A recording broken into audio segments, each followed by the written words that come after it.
Tonight, a woman who rose from the dead will destroy Seoul's entire underworld empire with a single smile. When Naomi Vale, who died 9 years ago, appears in a turquoise silk dress at the wedding of her former enemy, Seoul's criminal world is shaken. Lucien Kane, the youngest mafia boss in Korean history, faces a choice that couldn't be more cruel: kill the woman he once loved or lose everything. Follow the story to the end. Like and comment with the city you're watching to let me know how far this story has progressed. The rain came down like bullets against the floor-to-ceiling windows of the Azure Pearl Ballroom, 30 stories above Seoul's glittering skyline. Inside, 200 of Korea's most dangerous people pretended to be civilized. Champagne flutes clinked. String quartets played Vivaldi. Women in designer gowns laughed behind manicured hands while their husbands calculated which alliances would survive the night and which wouldn't. Lucien Kane stood near the western window, watching rain streak down glass, and wanted to put his fist through every elegant surface in the room.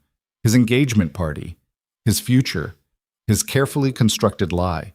At 28, he was the youngest syndicate boss in Korean history. 6 feet of controlled violence wrapped in a custom Italian suit that cost more than most people earned in a year. Dark hair swept back from a face that magazines called beautiful and his enemies called merciless. 3 years ago, he'd taken control of the Kane Empire by systematically eliminating every rival who thought youth meant weakness. He'd killed 11 men personally, ordered the deaths of 40 more, built an empire on fear and precision. Now he was about to marry a woman he didn't love to secure an alliance he didn't want. Celeste Park stood 20 feet away, holding court near the champagne fountain. Beautiful in the way expensive things were beautiful, flawless and cold. Her father controlled the southern territories. Her family's syndicate moved pharmaceuticals through Busan's ports, while the Kane family controlled cybersecurity, weapons trafficking, and information. The marriage would unite 2 of Seoul's 3 major crime families. It made perfect strategic sense. Lucien felt like he was drowning. "You look thrilled," said a voice beside him. Marcus Choi, his second-in-command, handed him a glass of whiskey. Marcus was 40, built like a boxer, with scars on his knuckles and a bullet wound in his shoulder from the territorial wars 5 years back. He'd saved Lucien's life twice. Lucien trusted him more than anyone alive. "I'm ecstatic," Lucien said flatly, taking the whiskey. "You look like you're planning which window to jump through." "The western one. Better view." Marcus snorted. "Your mother's watching." Lucien didn't turn. He didn't need to. Evelyn Kane's presence occupied space the way fire consumed oxygen. She stood near the eastern entrance in a blood-red gown, surveying her empire. At 53, she was the true power behind the Kane syndicate. Lucien ran operations. Evelyn controlled souls. She'd built this empire from her husband's corpse. When Lucien's father died, officially from a heart attack, unofficially from a bullet Evelyn probably arranged, she'd been 25 with a 5-year-old son and 100 men who thought widows should stay quiet. She proved them wrong with brass knuckles and blackmail. Lucien learned everything from her: how to read people's weaknesses, how to use fear like a scalpel, how to bury emotions so deep they couldn't betray you. Almost everything. "Smile more," Marcus said. "You're supposed to be in love. Nobody here believes that. Then pretend better. Half these people are waiting for you to show weakness so they can stick a knife in your back." Lucien smiled. It didn't reach his eyes. "Let them try." The string quartet transitioned into something softer. Celeste glided toward him, champagne in hand, perfect smile in place. She moved like she'd been trained since birth to walk into rooms and own them. "Darling," she said, voice pitched for the crowd around them. "You're hiding. Observing. It's the same thing." She slipped her arm through his. Her perfume was expensive and chemical. "My father wants to discuss port security. Your mother wants photographs. Can you pretend to adore me for 5 minutes? Is that all the time we need?" "Don't be cruel. I'm not enjoying this either." That was the closest they'd come to honesty in 6 months. Their engagement was a business transaction. Everyone knew it. Nobody mentioned it. 5 minutes, Lucien agreed. They moved through the crowd like sharks through water. People parted, smiled, offered congratulations that meant nothing. Lucien shook hands with men who'd tried to kill him and exchanged pleasantries with women who ran human trafficking rings through Seoul's entertainment districts. This was his world, the only world he'd ever known. Then the lights went out. Not all of them, just the chandeliers overhead. The room plunged into semi-darkness, lit only by the city glow through rain-streaked windows. Conversation stopped. Hands moved toward concealed weapons. Security teams tensed. Lucien's instinct was chemical. He stepped in front of Celeste, hand already moving to the compact pistol under his jacket. Marcus appeared at his left shoulder. Around them, 24 syndicate captains did the same calculation.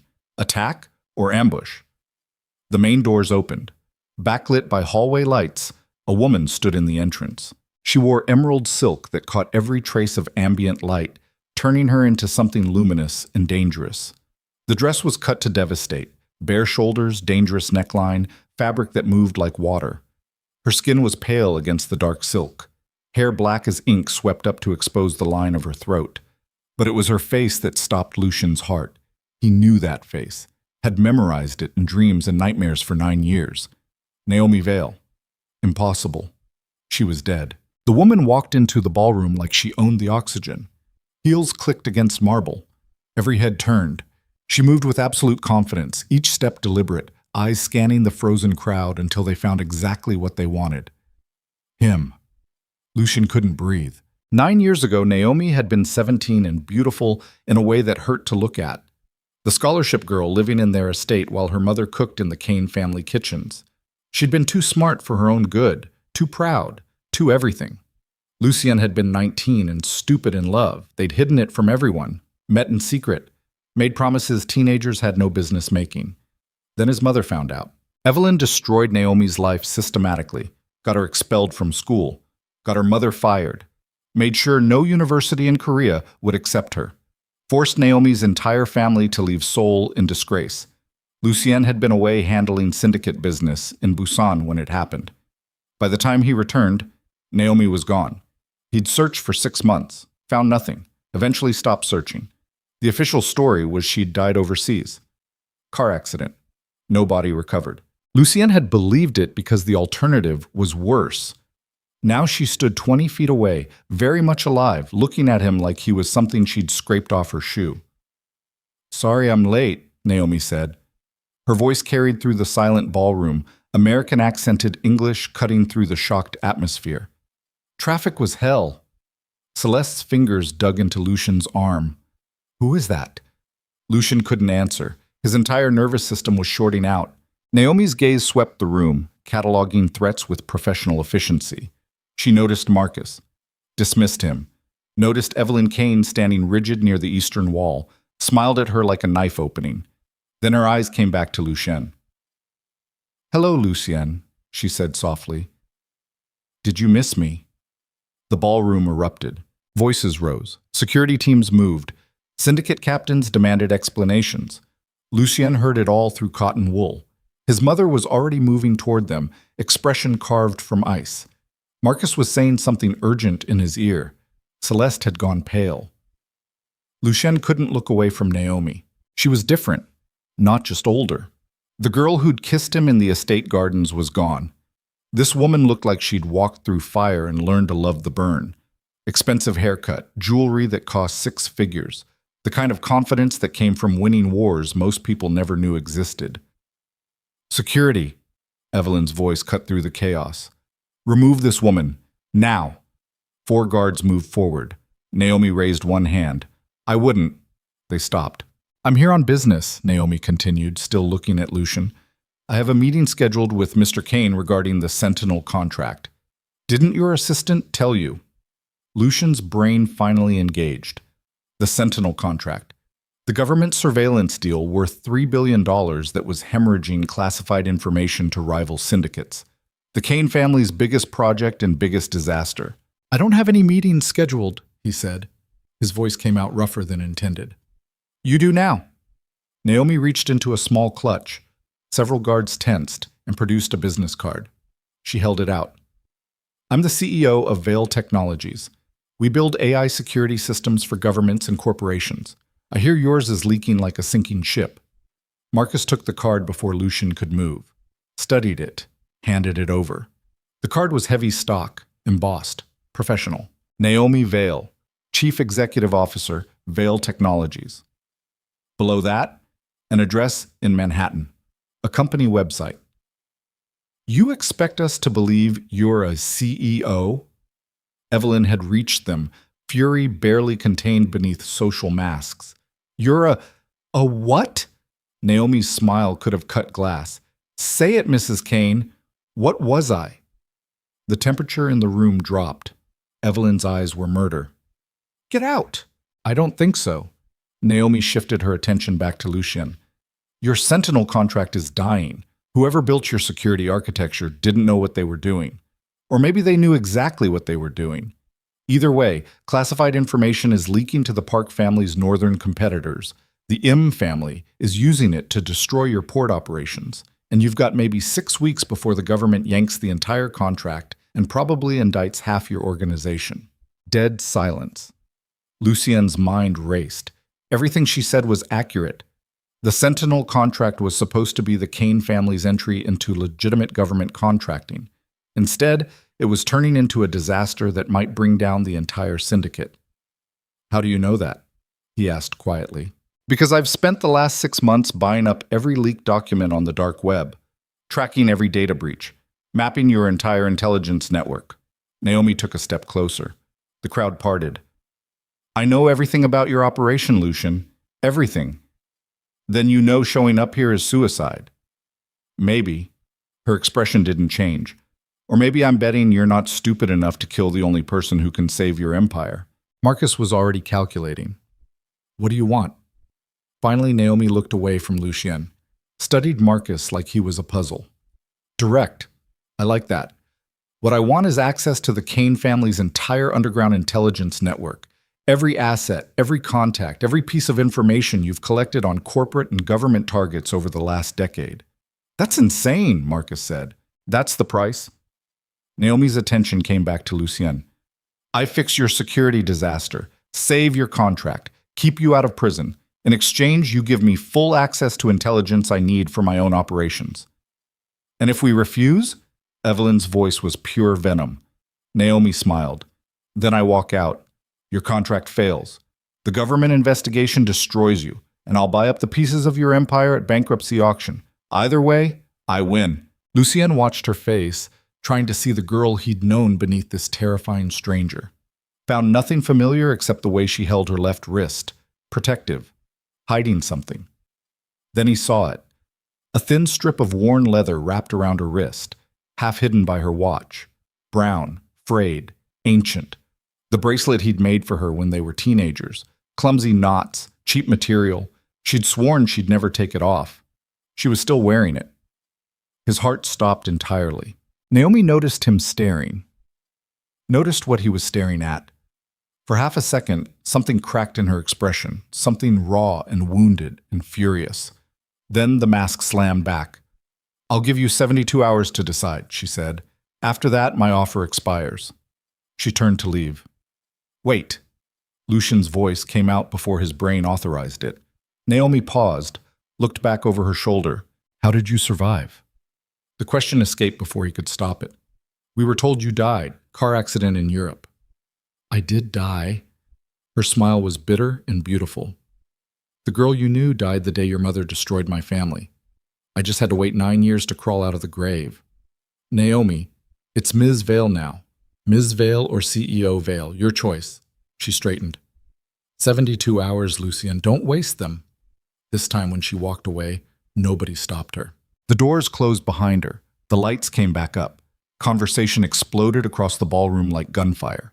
Lucien stood frozen, business card in hand, while his carefully constructed world collapsed around his ears. Celeste was talking. Evelyn was talking. Marcus was talking. He heard none of it.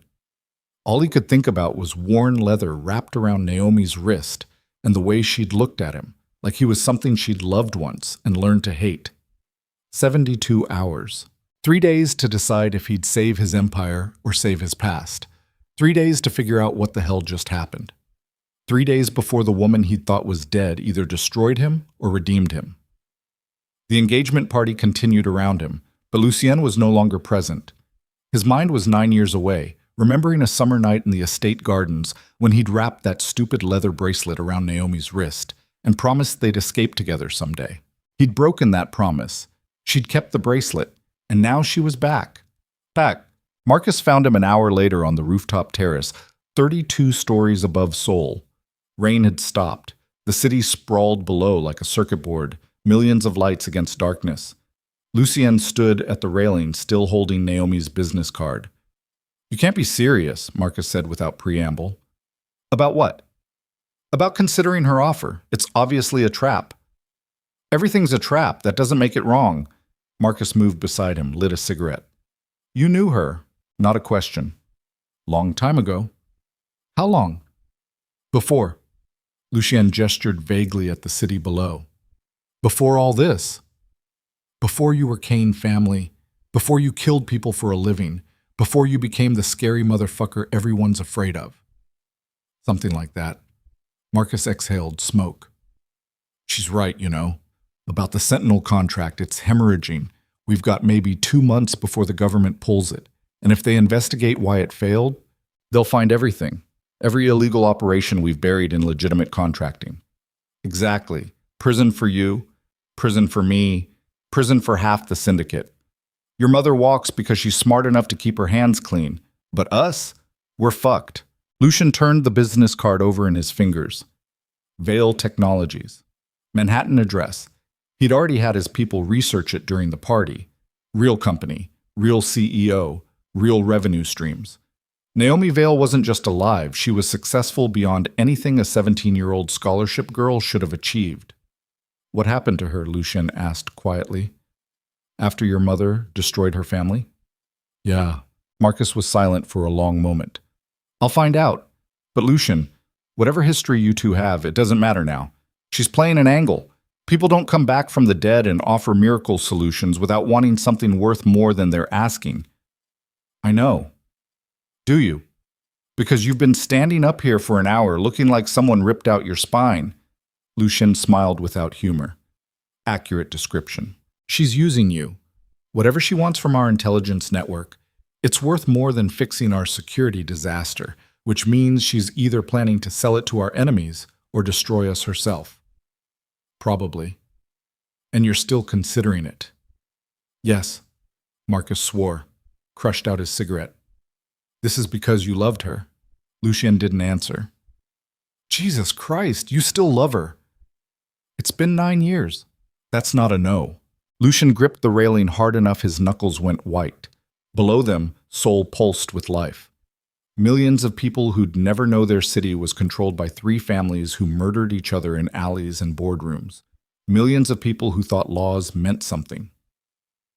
"She was 17, Lucien said finally. "Smart enough to skip 2 grades. Full scholarship to Korea University. Could have been anything. Scientist, engineer, teacher, anything except what we made her. Your mother made choices. Not you. I let her. You were 19 and in Busan. You didn't know what was happening." "I should have known, should have protected her." Lucien's voice went flat. "I came back and she was gone.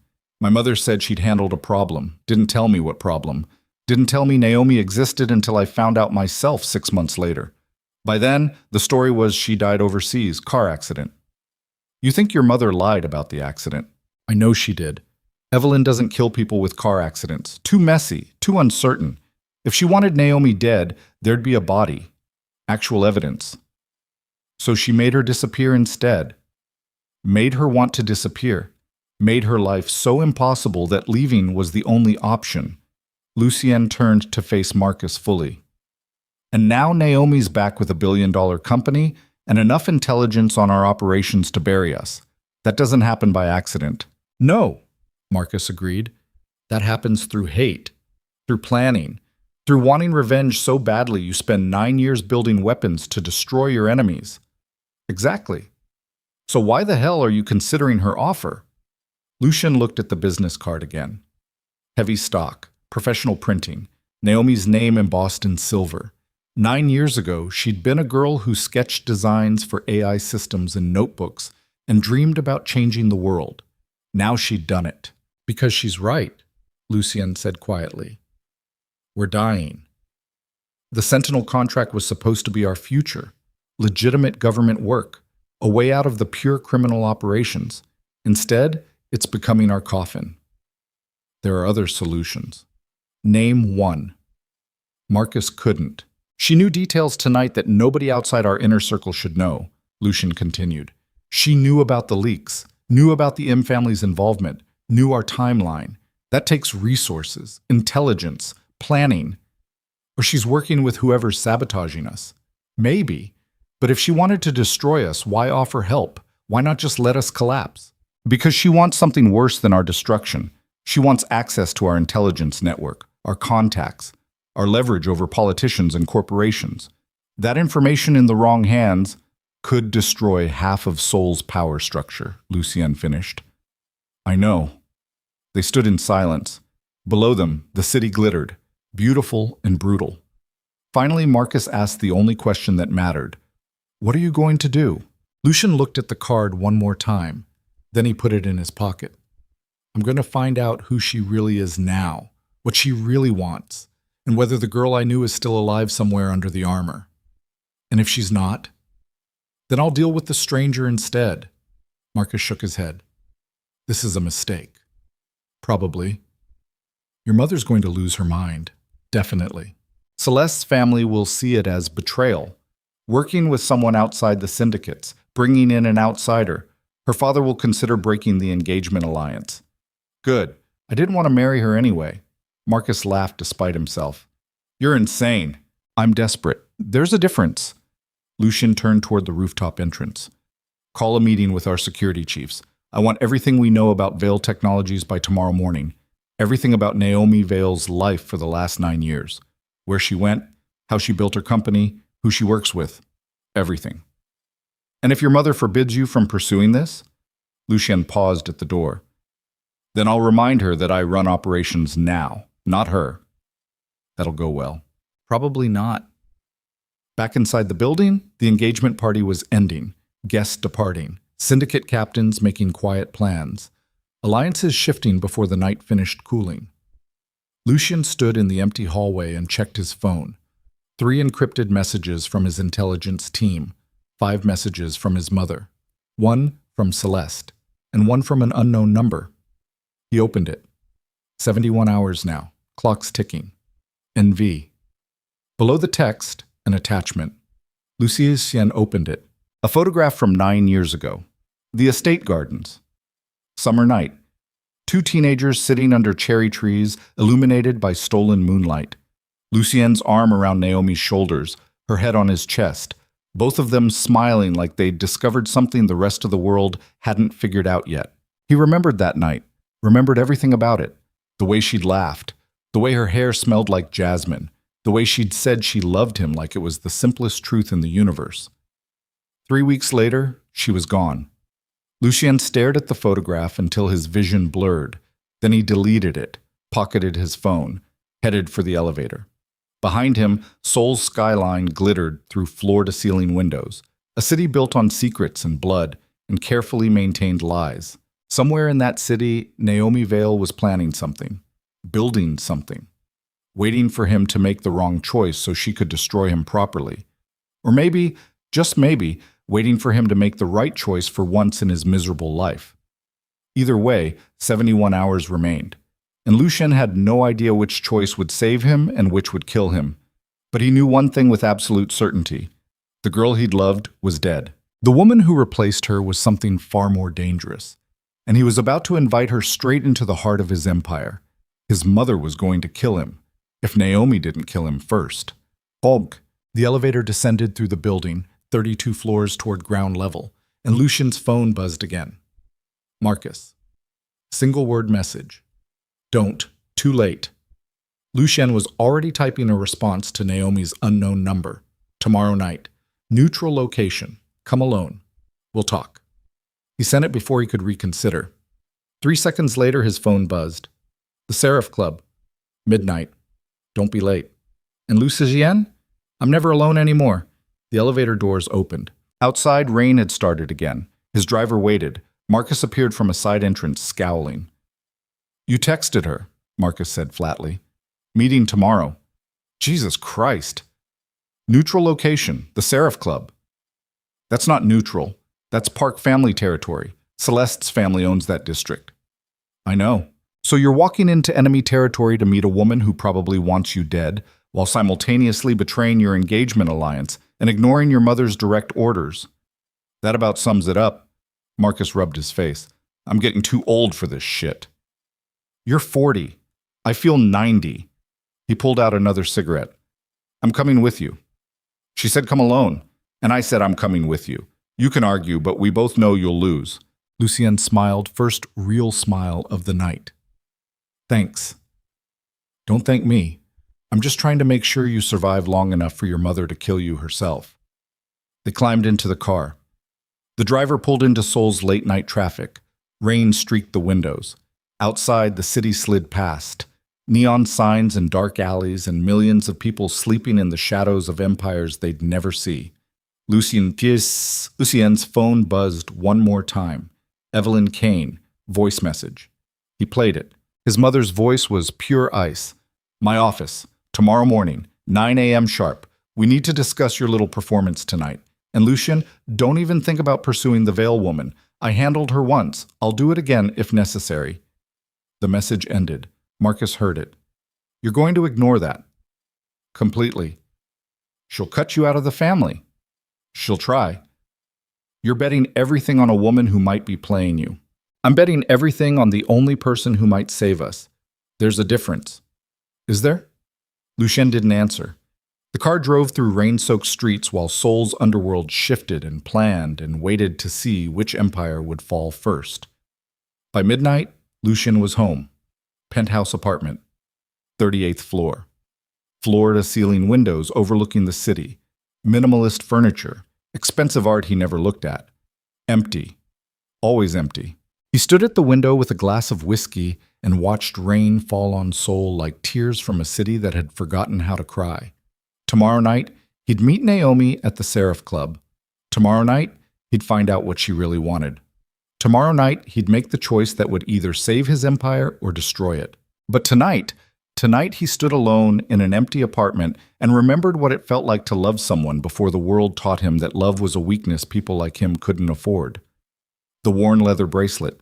She'd kept it for 9 years. Through everything his mother did to her. Through whatever hell she survived to become the terrifying woman in the emerald dress. She'd kept the one thing he gave her when they were stupid teenagers who thought love was enough. Maybe it meant something. Maybe it meant nothing. Tomorrow night, he'd find out. 70 hours remained.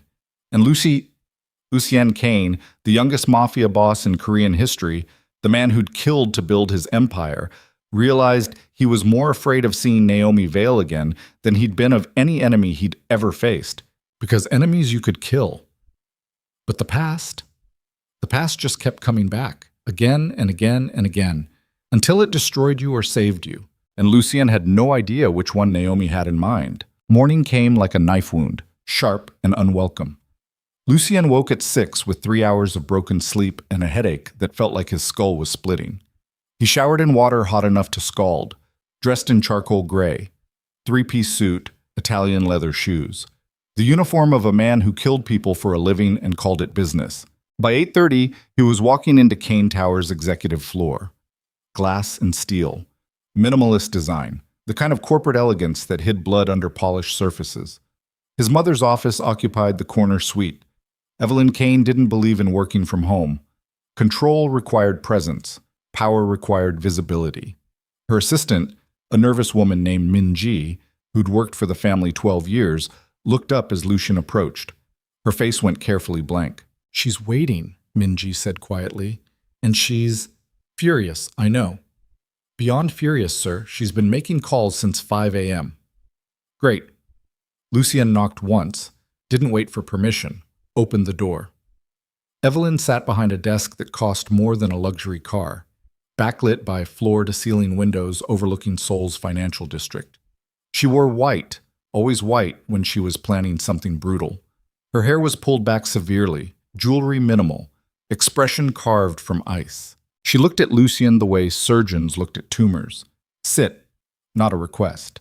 Lucien sat. Silence stretched between them. Outside, the city woke up. Traffic hummed.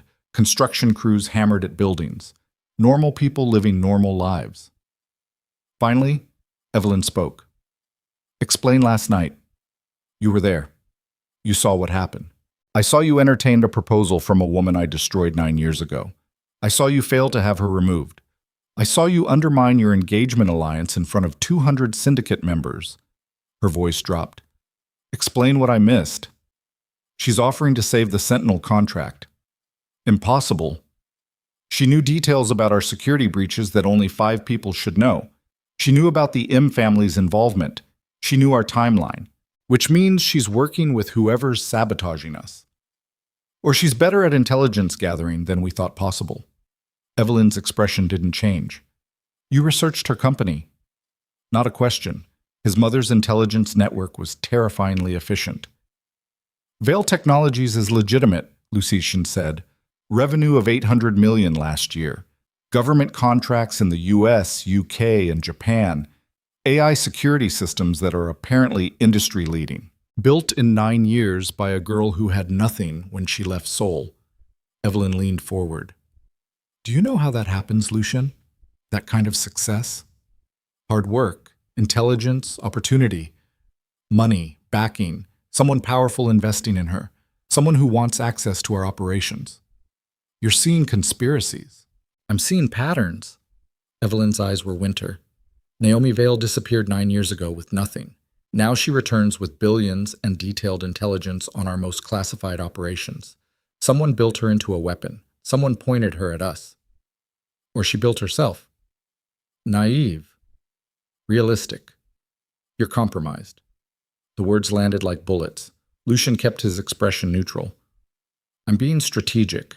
Our security is failing. We need solutions. She's offering one. At what cost? Access to our intelligence network. Everything we've built, every asset, every piece of leverage we have over corporations and government officials. You're considering giving that to a woman who has every reason to destroy us. I'm considering saving our empire before it collapses. Evelyn stood, walked to the window, looked out at Seoul like she owned every building below. I removed her from your life because she was a distraction, Evelyn said quietly. You were 19, promising. Next in line to control the syndicate. You needed focus, training, ruthlessness, not romance with a poor girl who would have made you weak. You destroyed her family. I protected ours. You got her expelled, got her mother fired, made sure she'd starve before finding work in Seoul. I made sure she'd leave. Yes. Evelyn turned. And it worked. She left. You focused. You became the man capable of running this empire. Everything you are now exists because I removed that distraction. Lucien's jaw tightened. Her mother died. Did you know that? Something flickered in Evelyn's expression. No. Cancer. Untreated. Because they couldn't afford medical care after you blacklisted them. That's unfortunate. Unfortunate. Yes, but irrelevant to our current situation. Lucien stood, slowly, keeping his voice level through pure will. You killed her mother, destroyed her future, made her life so impossible that leaving was the only option, and now you're calling it irrelevant. I'm calling it history. What matters is the present, and presently, Naomi Vale is a threat. She's offering help. She's offering revenge disguised as help. Can't you see that? What I see is our empire dying while you refuse solutions because of your pride. Evelyn's expression went dangerously calm. Careful, Lucien. We have 6 weeks before the government pulls the Sentinel contract. Maybe 8 before they start investigating why it failed. When they investigate, they'll find everything. Every illegal operation we've hidden in legitimate contracting. We'll all go to prison. You, me, Marcus, everyone. I'm aware of the timeline. Then you're aware we're out of options. We have options, just not ones that involve trusting the woman whose family I destroyed. Name one option. Evelyn didn't hesitate. We pull out of the Sentinel contract entirely. Take the financial loss. Blame it on technical difficulties. Move our operations back underground where we control everything. That sets us back 5 years. Minimum. Better than handing our intelligence network to an enemy. She's not an enemy, she's a solution. She was your lover. The words hit like a slap. Lucien went very still. That was 9 years ago. And last night you stared at her like she was still wearing your ring. Evelyn moved closer. You think I didn't notice? The way you looked at her, the way you froze when she mentioned the bracelet. I was surprised. You were compromised, still are. And if you pursue this arrangement with her, you will destroy everything we've built because you're thinking with sentiment instead of strategy. I'm thinking with survival instinct. No, you're thinking with guilt. Evelyn's voice went soft, dangerous. You feel responsible for what happened to her. You want redemption, but redemption is a luxury people like us can't afford. Lucien met his mother's eyes, saw the woman who'd built an empire on brutality and called it love. I'm meeting her tonight, he said quietly. Neutral ground. I'll assess the situation, decide if her offer is legitimate. I forbid it. You don't control me anymore. I control this family. And I control operations. That's the agreement we made 3 years ago when you handed me leadership. I run the syndicate. You advise, not command. Something dangerous crossed Evelyn's face. You're making a mistake. Probably. But it's my mistake to make. If you pursue this woman, if you bring her into our operations, I will remove you. The same way I removed your father when he became a liability. The threat hung in the air like poison gas. Lucien had always suspected his mother killed his father. Never had confirmation. Now she'd as much as admitted it. I'll take that risk, he said. Then you're a fool. Maybe. But I'm a fool who's trying to save your empire. Lucien turned toward the door. Meetings tonight at midnight. The Seraph Club. I'll report back tomorrow. Lucien. He paused. Didn't turn. If she betrays you, Evelyn said quietly, I won't save you. I'll bury you both. Noted. He left before she could say anything else. In the hallway, Minji was pretending to work while obviously listening. She looked up as Lucien passed. Sir, are you? Fine. I'm fine. He wasn't fine. He made it to the elevator before his hands started shaking. Marcus was waiting in the parking garage, leaning against Lucien's car, smoking a cigarette like the world wasn't ending. That bad? Marcus asked. Worse. She threatened to remove me. Jesus. Your own mother? She killed my father. Removing me would be easy. Marcus crushed out his cigarette. You're really doing this. Tonight, the Seraph Club. Yes? Celeste's family owns that district. They'll know we're there. Good. Let them know. I'm not hiding. You're committing suicide is what you're doing. Possibly. They climbed into the car. Lucien drove. Seoul morning traffic was brutal. Cars packed like sardines, horns blaring, delivery trucks blocking intersections. Normal city problems. Normal people problems. Lucien's phone buzzed. Text from Celeste. We need to talk. About last night, about her. He ignored it. Another text. Unknown number. Just so we're clear, tonight's meeting isn't a negotiation. You either accept my terms or watch your empire burn. No middle ground. Envy. Lucien showed Marcus the message. Marcus swore. She's not even pretending to be diplomatic.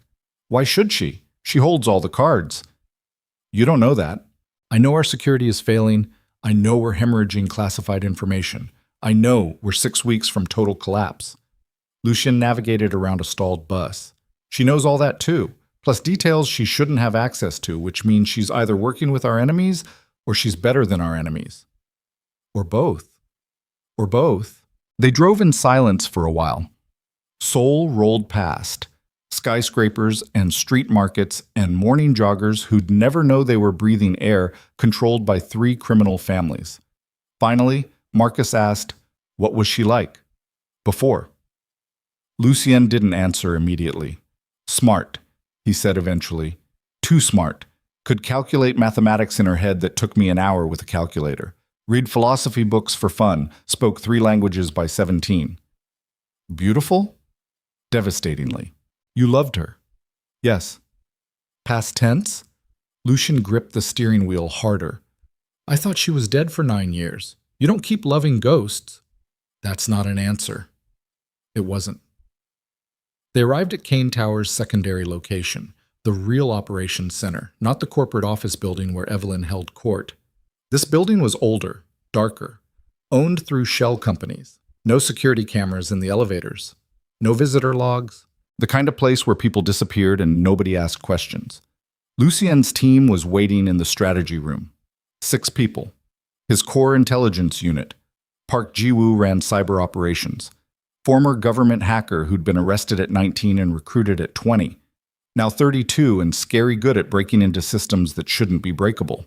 Kim Seo-yeon handled financial tracking, money laundering, asset management. Could trace cash through 17 shell companies in 4 countries before breakfast. Lee Dong-hyun was muscle that thought. Ex-military, sniper training. Could kill you from 1,000 meters or across a table with equal efficiency. The others, analysts, specialists, the people who made sure the Kane Empire knew everything about everyone who mattered. Vile technologies, Lucien said without preamble. Tell me everything. Ji-woo pulled up a presentation on the screen. Founded 8 years ago in Manhattan, initial funding came from a venture capital firm called Apex Ventures, $2 million seed money. Who runs Apex? Shell company, buried under 6 layers of corporate structure. We're still digging. Keep digging. What else? Veil Technologies grew fast. Government contracts within 3 years. Currently works with U.S. Department of Defense, UK Ministry of Defense, and Japanese National Police. Revenue last year was $800 million. This year, they're projected to break $1 billion. Seo-yeon jumped in. Financially, it's clean. No obvious money laundering, no suspicious transactions, pays taxes, follows regulations. It's aggressively legitimate. Too legitimate, Marcus muttered. Exactly, Seo-yeon agreed. Companies that grow this fast usually cut corners. Veil Technologies doesn't, which means either they're genuinely brilliant at what they do, or someone very powerful is smoothing their path. Naomi Veil herself, Ji-woo continued, lives in Manhattan. Penthouse apartment worth $12 million. No obvious relationships, no social media presence, works constantly, travels frequently for government meetings. Security detail of 6 people, all former special forces. Dangerous woman, Dong-hyun observed. Extremely. And here's where it gets interesting. Ji-woo pulled up another screen. 3 months ago, Veil Technologies started buying up information on the dark web, specifically classified documents related to Korean government surveillance contracts. Lucien leaned forward. Our contracts. Your contracts. She paid top dollar, bought every leaked document related to the Sentinel project, spent approximately $2 million acquiring intelligence that directly relates to your operation. Why? Marcus demanded. Either she's planning to destroy you, Ji-woo said, or she's planning to save you. No middle ground. Lucien stared at the screen. Naomi's face filled the display, professional headshot from her company website. Same devastating beauty. Same intelligence burning behind her eyes. But something else, too. Something harder. What happened to her after she left Seoul? Lucien asked. Where did she go? Ji-woo hesitated. We're still piecing that together. She disappeared completely for almost a year. No credit cards, no phone records, no digital footprint. Then she resurfaced in New York, enrolled at MIT full scholarship. MIT doesn't give full scholarships to people with no transcripts. No, they don't, which means someone vouched for her, someone powerful enough that MIT took her without official records. Who? Still searching. But whoever they are, they invested heavily in her education. She finished MIT in 3 years, double major in computer science and artificial intelligence, started Veil Technologies 3 months after graduation. Lucien processed that. 17-year-old Naomi fleeing Seoul with nothing. 18-year-old Naomi somehow getting into MIT. 21-year-old Naomi founding a company. 26-year-old Naomi running $1 billion empire. Someone built her into a weapon, Evelyn had said. Maybe his mother was right. The Sentinel leaks, Lucien said. Do we know who's responsible? Ji-woo's expression darkened. We have 3 suspects, all inside our own organization, but we can't prove anything without tipping them off. Names. Yang Min-ho in cybersecurity, Choi Soo-jin in operations, and Ji-woo hesitated. And there's evidence suggesting someone at the executive level might be involved. The room went cold. Executive level, Marcus repeated carefully. You mean someone in leadership? Yes. Names, Ji-woo. I can't say, not without more evidence. Accusing someone at that level without proof would be Suicide, Lucien finished. I understand, but if someone at the executive level is sabotaging us, we need to know. Soon. I'm working on it. Work faster. Work? The meeting continued for another hour. Strategic assessments, risk analyses, contingency plans. By the end, Lucien's head pounded worse than before. Bottom line, Marcus said when the others had left, Naomi Vale is either our salvation or our destruction. We won't know which until tonight. Helpful. I'm serious. If she's legitimate, if she can actually fix our security, we should probably take the deal. But if she's working with whoever's sabotaging us, Marcus trailed off. Then meeting her tonight is walking into a trap. Exactly. Lucien checked his watch. 11 a.m. 13 hours until midnight. 13 hours until he faced the woman who used to love him and now probably wanted him dead. I'm going anyway, Lucien said. I know, I'm coming with you. She said, come alone. And I said, I'm coming with you. Argue with the wall. You'll get better results. Despite everything, Lucien smiled. Thanks. Thank me by surviving. The Seraph Club sat in Seoul's Gangnam district, all glass and chrome and expensive lighting that made everyone look like they belonged in magazines. Park family territory. Celeste's father owned the building through a subsidiary that owned a company that owned another company.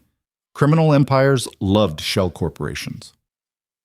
By 11:30 p.m., Lucien and Marcus were in position, not inside the club, outside, watching. They'd brought Dong-hyun for extra security, 3 of them against whatever Naomi brought. She said she's never alone anymore, Marcus reminded Lucien. That means security detail, probably the same 6 former Special Forces guys from her company. Probably. So we're outnumbered 2-1. We're always outnumbered. Comforting. At 11:45, a black SUV pulled up. Tinted windows, expensive. 3 people emerged. Naomi stepped out first. She wore black tonight. Simple dress. Minimal jewelry.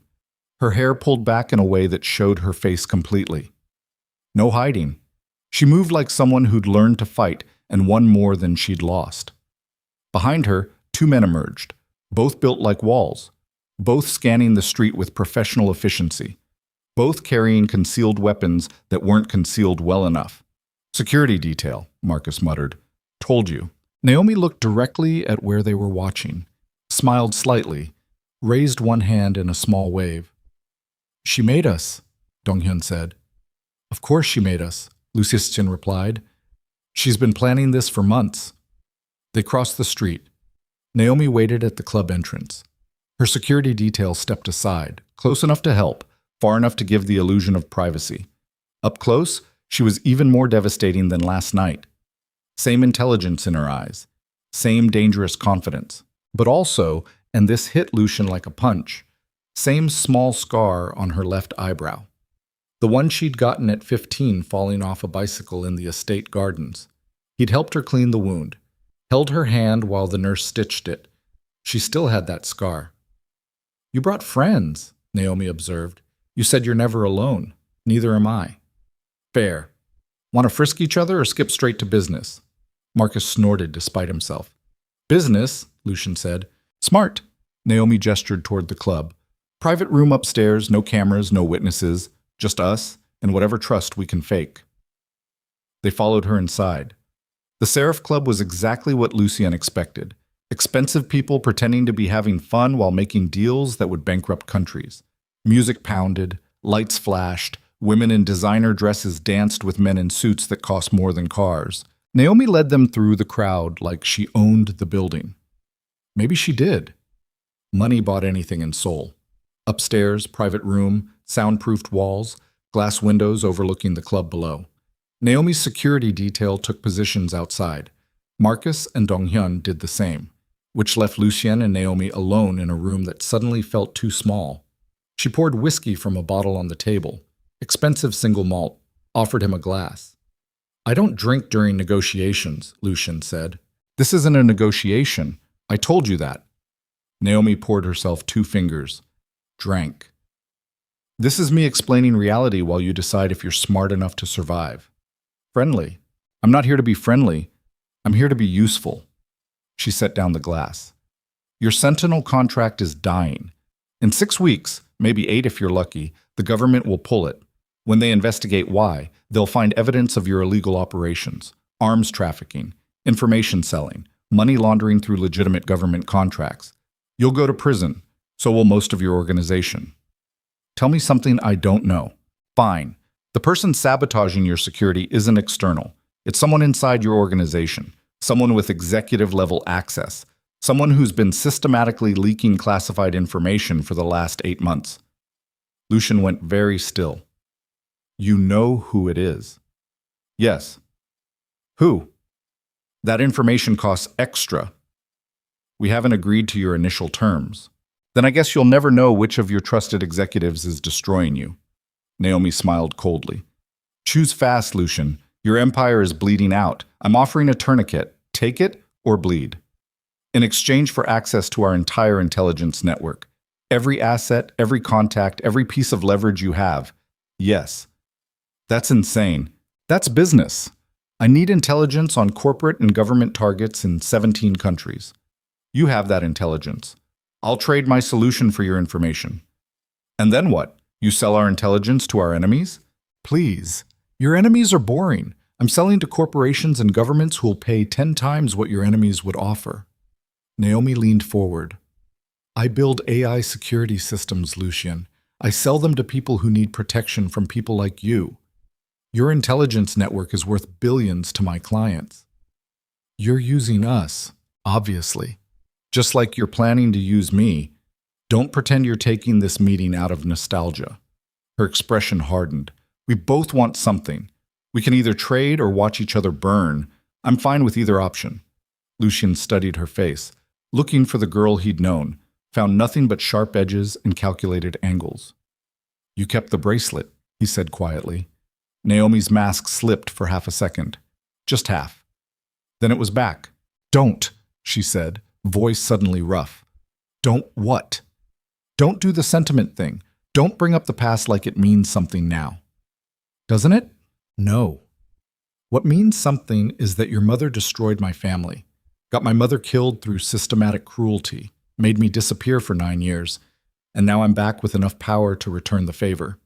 She stood, paced to the window. You want to know why I kept the bracelet? Because every time I looked at it, I remembered what your family did to mine, and that memory kept me focused while I built weapons to destroy you. Then why offer help? Because destroying you quickly is boring. Watching you destroy yourselves while I profit? That's poetry. You're lying, Naomi turned. About what? About not caring. About it being purely business. Lucien stood, moved closer.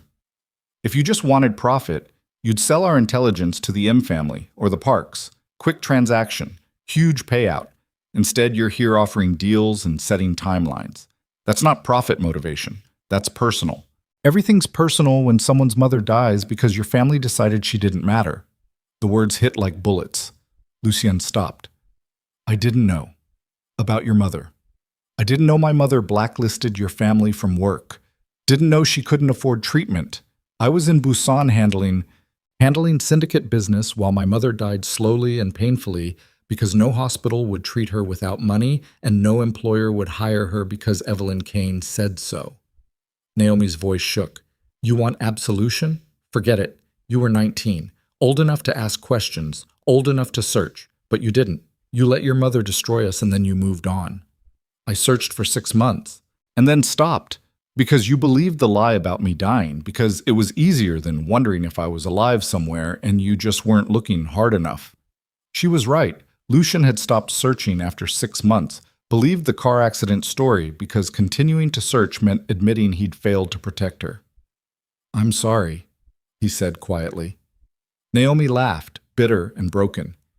You're sorry. Great. Problem solved. All forgiven. What do you want me to say? Nothing. I want you to make a choice. Accept my terms.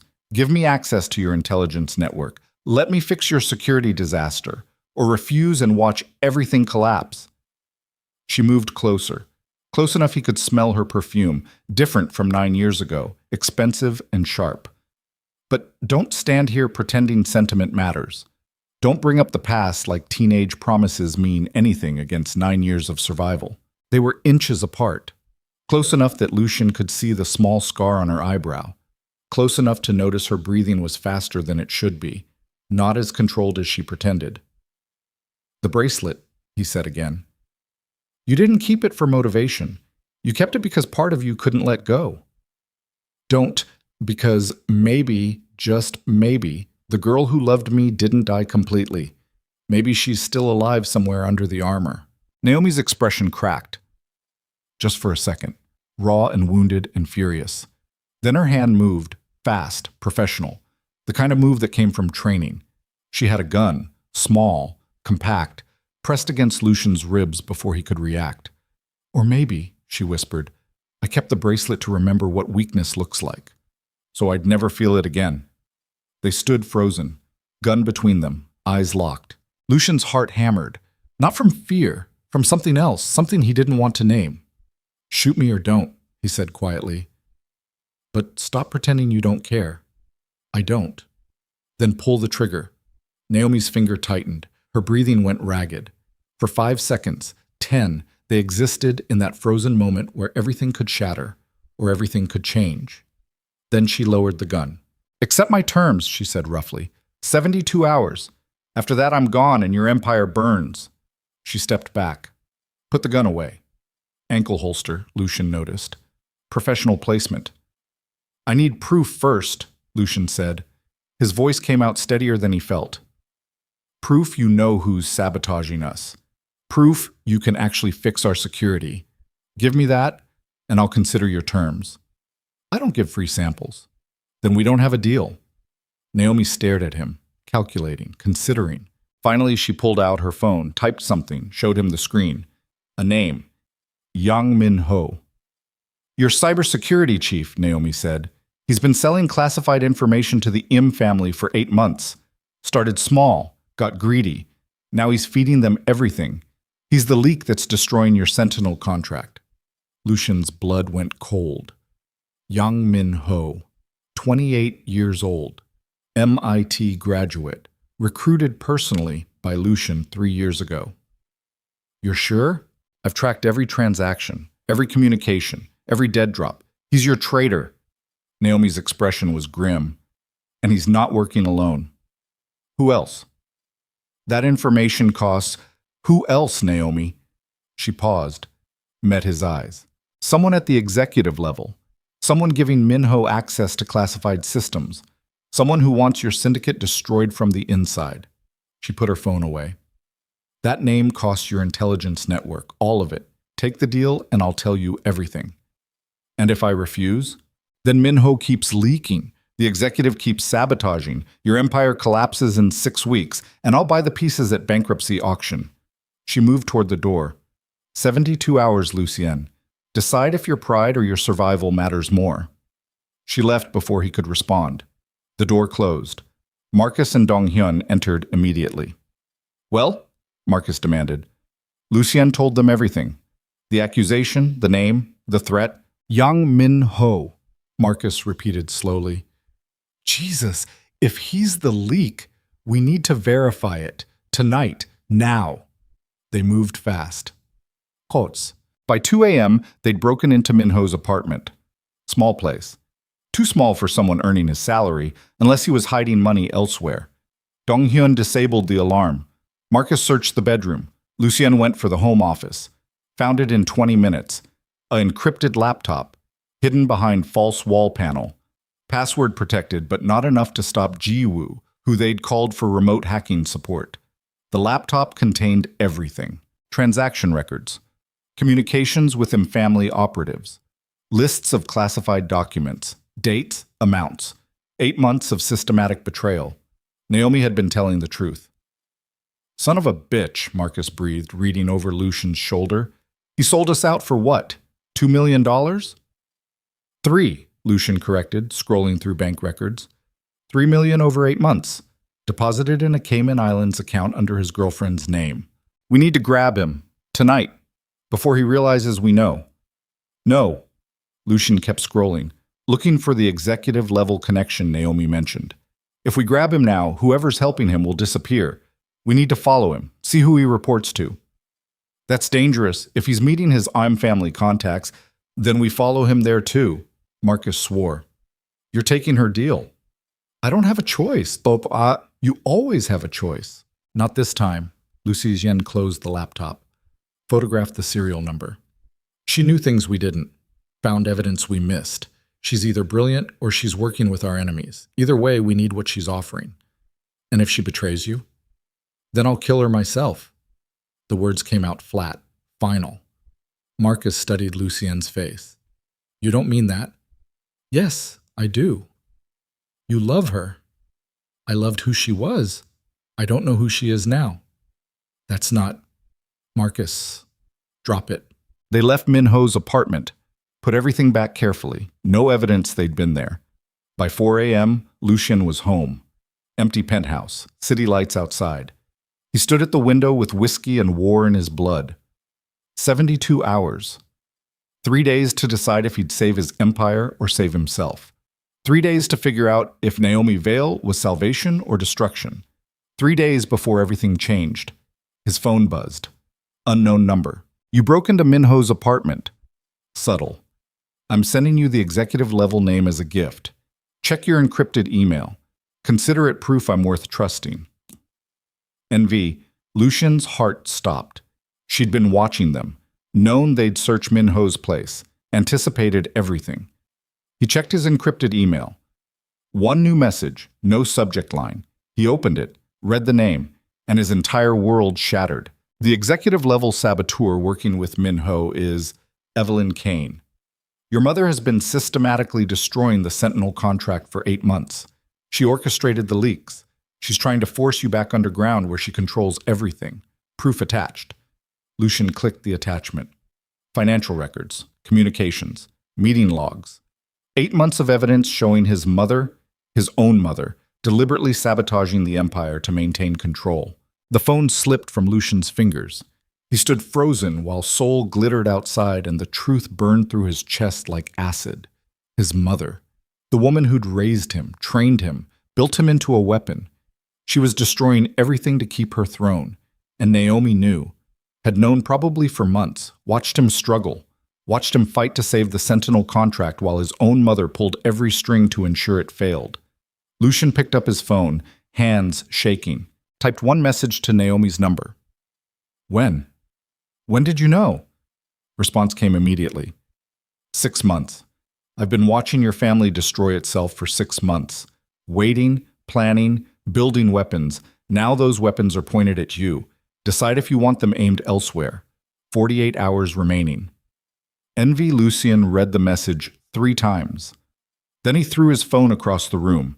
It shattered against the wall. He stood alone in his empty penthouse while his empire burned and his mother orchestrated the fire and the woman he'd loved, still loved, goddammit, watched it all with evidence and weapons and a bracelet she'd kept for 9 years. Outside, Seoul glittered, beautiful and brutal and completely indifferent to the war happening in its shadows. Lucien poured more whiskey, drank, and started planning how to destroy his own mother before she destroyed him first. Dawn came through broken glass.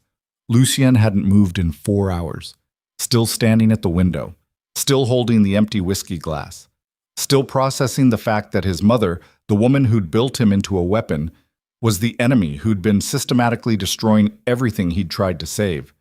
His phone lay shattered against the far wall, pieces of glass and circuit boards scattered like evidence of something irrevocable. The city below woke up slowly. Traffic lights changed, delivery trucks rolled, normal people starting normal days. Lucien felt like he was dying. Not physically. Physically, he was fine. But something inside, some fundamental piece of who he thought he was, had shattered along with the phone. He'd spent his entire life believing Lucien Kane was ruthless but loyal, that everything she did for the family, for the empire, for him. Turns out loyalty was negotiable when control was threatened. By 7 a.m., Marcus was calling. Lucien could hear the phone buzz from across the room, what was left of it anyway. He didn't answer. By 8, Marcus was at his door, pounding hard enough to wake neighbors Lucien didn't have. "Open up or I'm breaking it down!" Marcus shouted through reinforced steel. Lucien opened the door, Marcus took one look at him and swore. Jesus Christ, you look like you've been hit by a truck. Worse, I've been hit by truth. Lucien's voice came out rough, raw, like he'd been screaming. Maybe he had. The last 4 hours were a blur of rage and whiskey. Come in, close the door, and don't say anything until I'm finished talking. Marcus entered, saw the shattered phone, the empty bottle, the haunted look in Lucien's eyes. What happened? My mother. Lucien moved to the window, stared at Seoul like he could burn it down through sheer will. She's the executive-level saboteur. She's been destroying the Sentinel contract for 8 months, working with Yang Min-ho, orchestrating everything. Silence. Long, terrible silence. Finally. Are you sure? Naomi sent proof. Financial records, communications, meeting logs, 8 months of evidence. Lucien turned. My mother has been systematically destroying the one thing that could save us, forcing us back underground where she controls everything, where I'm dependent on her for survival. Marcus sat down heavily. That's Jesus. That's insane.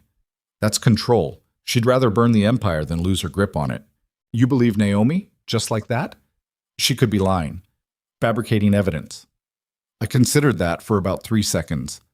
Lucien pulled out his laptop, the one device still intact, opened the encrypted files Naomi sent, showed Marcus. Then I looked at the evidence. It's real. The financial transactions match our internal records. The communications reference meetings I attended, the timeline explains every disaster we've faced. Marcus read through the files. His expression went from skeptical to horrified to furious. She played us, Marcus said quietly. Your own mother played us. Sabotaged the Sentinel contract while making us think external enemies were responsible. Made us hunt ghosts while she destroyed everything from the inside. Yes. Why? What does she gain? Power? Control. If the Sentinel contract fails, we're forced back into pure criminal operations. Back to the world she built. The world she understands. Legitimate government contracting scares her because it means I don't need her anymore, so she killed it before it could work. That's... Marcus trailed off. That's psychotic. That's family. Lucien closed the laptop. Naomi knew. Has known for 6 months. Watched us struggle. Watched me fight to save something my mother was actively destroying, and she waited. Built weapons. Planned. Now she's offering those weapons in exchange for our intelligence network. So what do? We take her deal. You trust her? No. But I trust my mother less. Lucien's voice went flat. Dead. And if Naomi has evidence this damning, she probably has more. Evidence that could destroy Evelyn completely. I need that evidence. Need it to remove my mother from power before she burns everything to maintain control. Marcus stood, paced, ran his hands through his hair like he could pull answers from his skull. If we move against Evelyn, Marcus said carefully, half the syndicate will support her. She's been in power for 30 years. People are loyal to her, terrified of her. Even with evidence, there will be resistance. Then we'll deal with resistance. You're talking about civil war, inside the Kane family, blood against blood. I'm talking about survival. Lucien met Marcus's eyes. My mother just tried to destroy me, systematically, over 8 months. She's not going to stop. If I don't remove her, she'll remove me. You heard her yesterday. She threatened it directly. What about Celeste, the Park Alliance? Fuck the alliance. Fuck the engagement. I'm not marrying her. Her father will consider that a declaration of war. Good. Let him. I'm done making decisions based on strategic alliances that benefit everyone except me. Marcus stared at him. You're really doing this, going against your mother, breaking your engagement, partnering with Naomi. Yes. That's 3 wars at once. Then I'll fight 3 wars. You'll die. Maybe. But I'll die on my feet instead of my knees.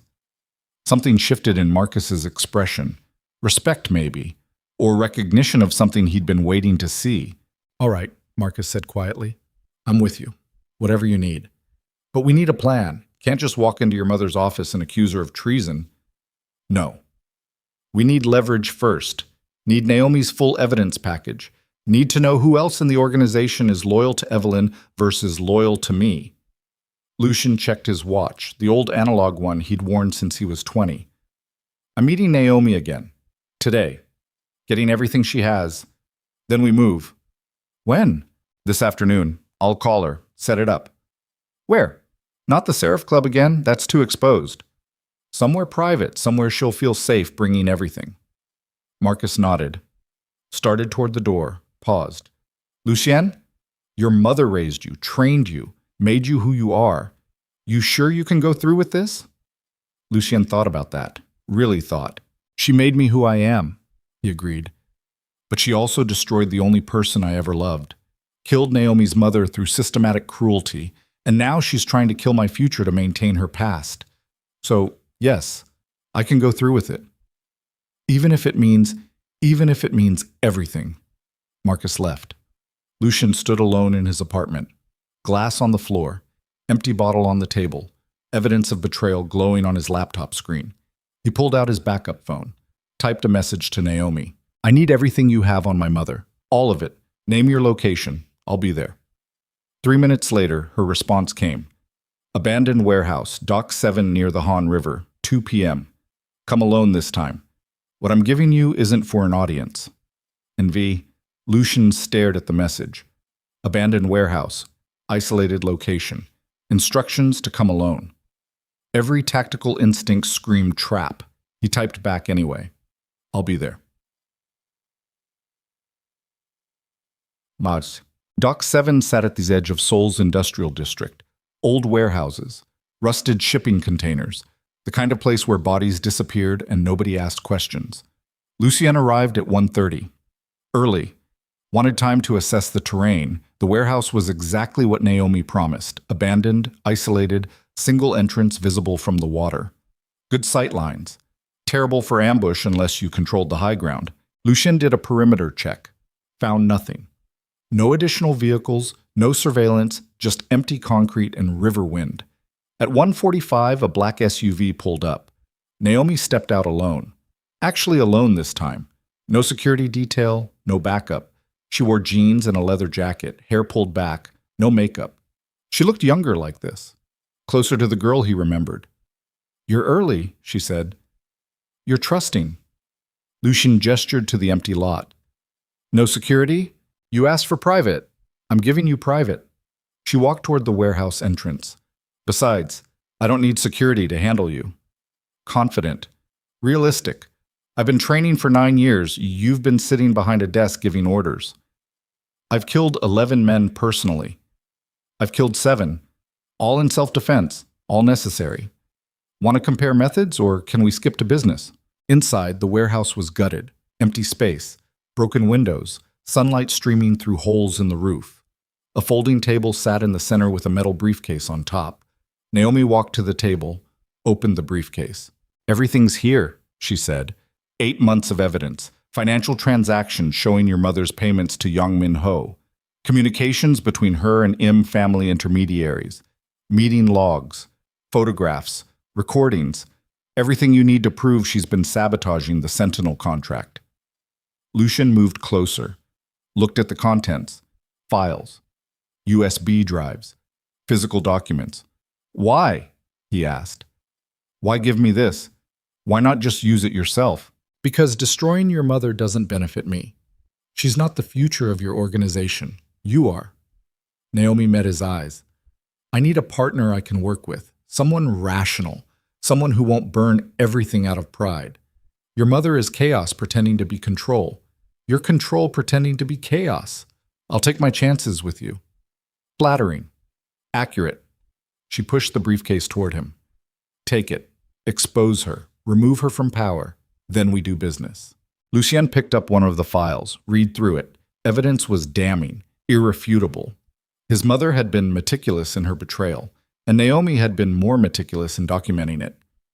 How did you get all this? Lucien asked.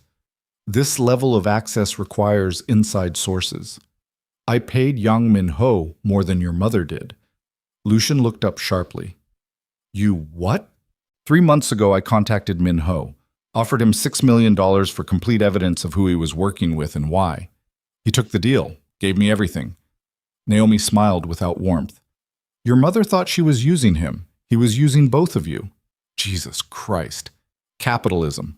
Everyone's for sale. You just need the right price. Where is he now? Safe house in Taiwan. Under my protection. I'll hand him over after we finalize our agreement. He'll testify against your mother if needed. Full confession. Everything. Lucien set down the file.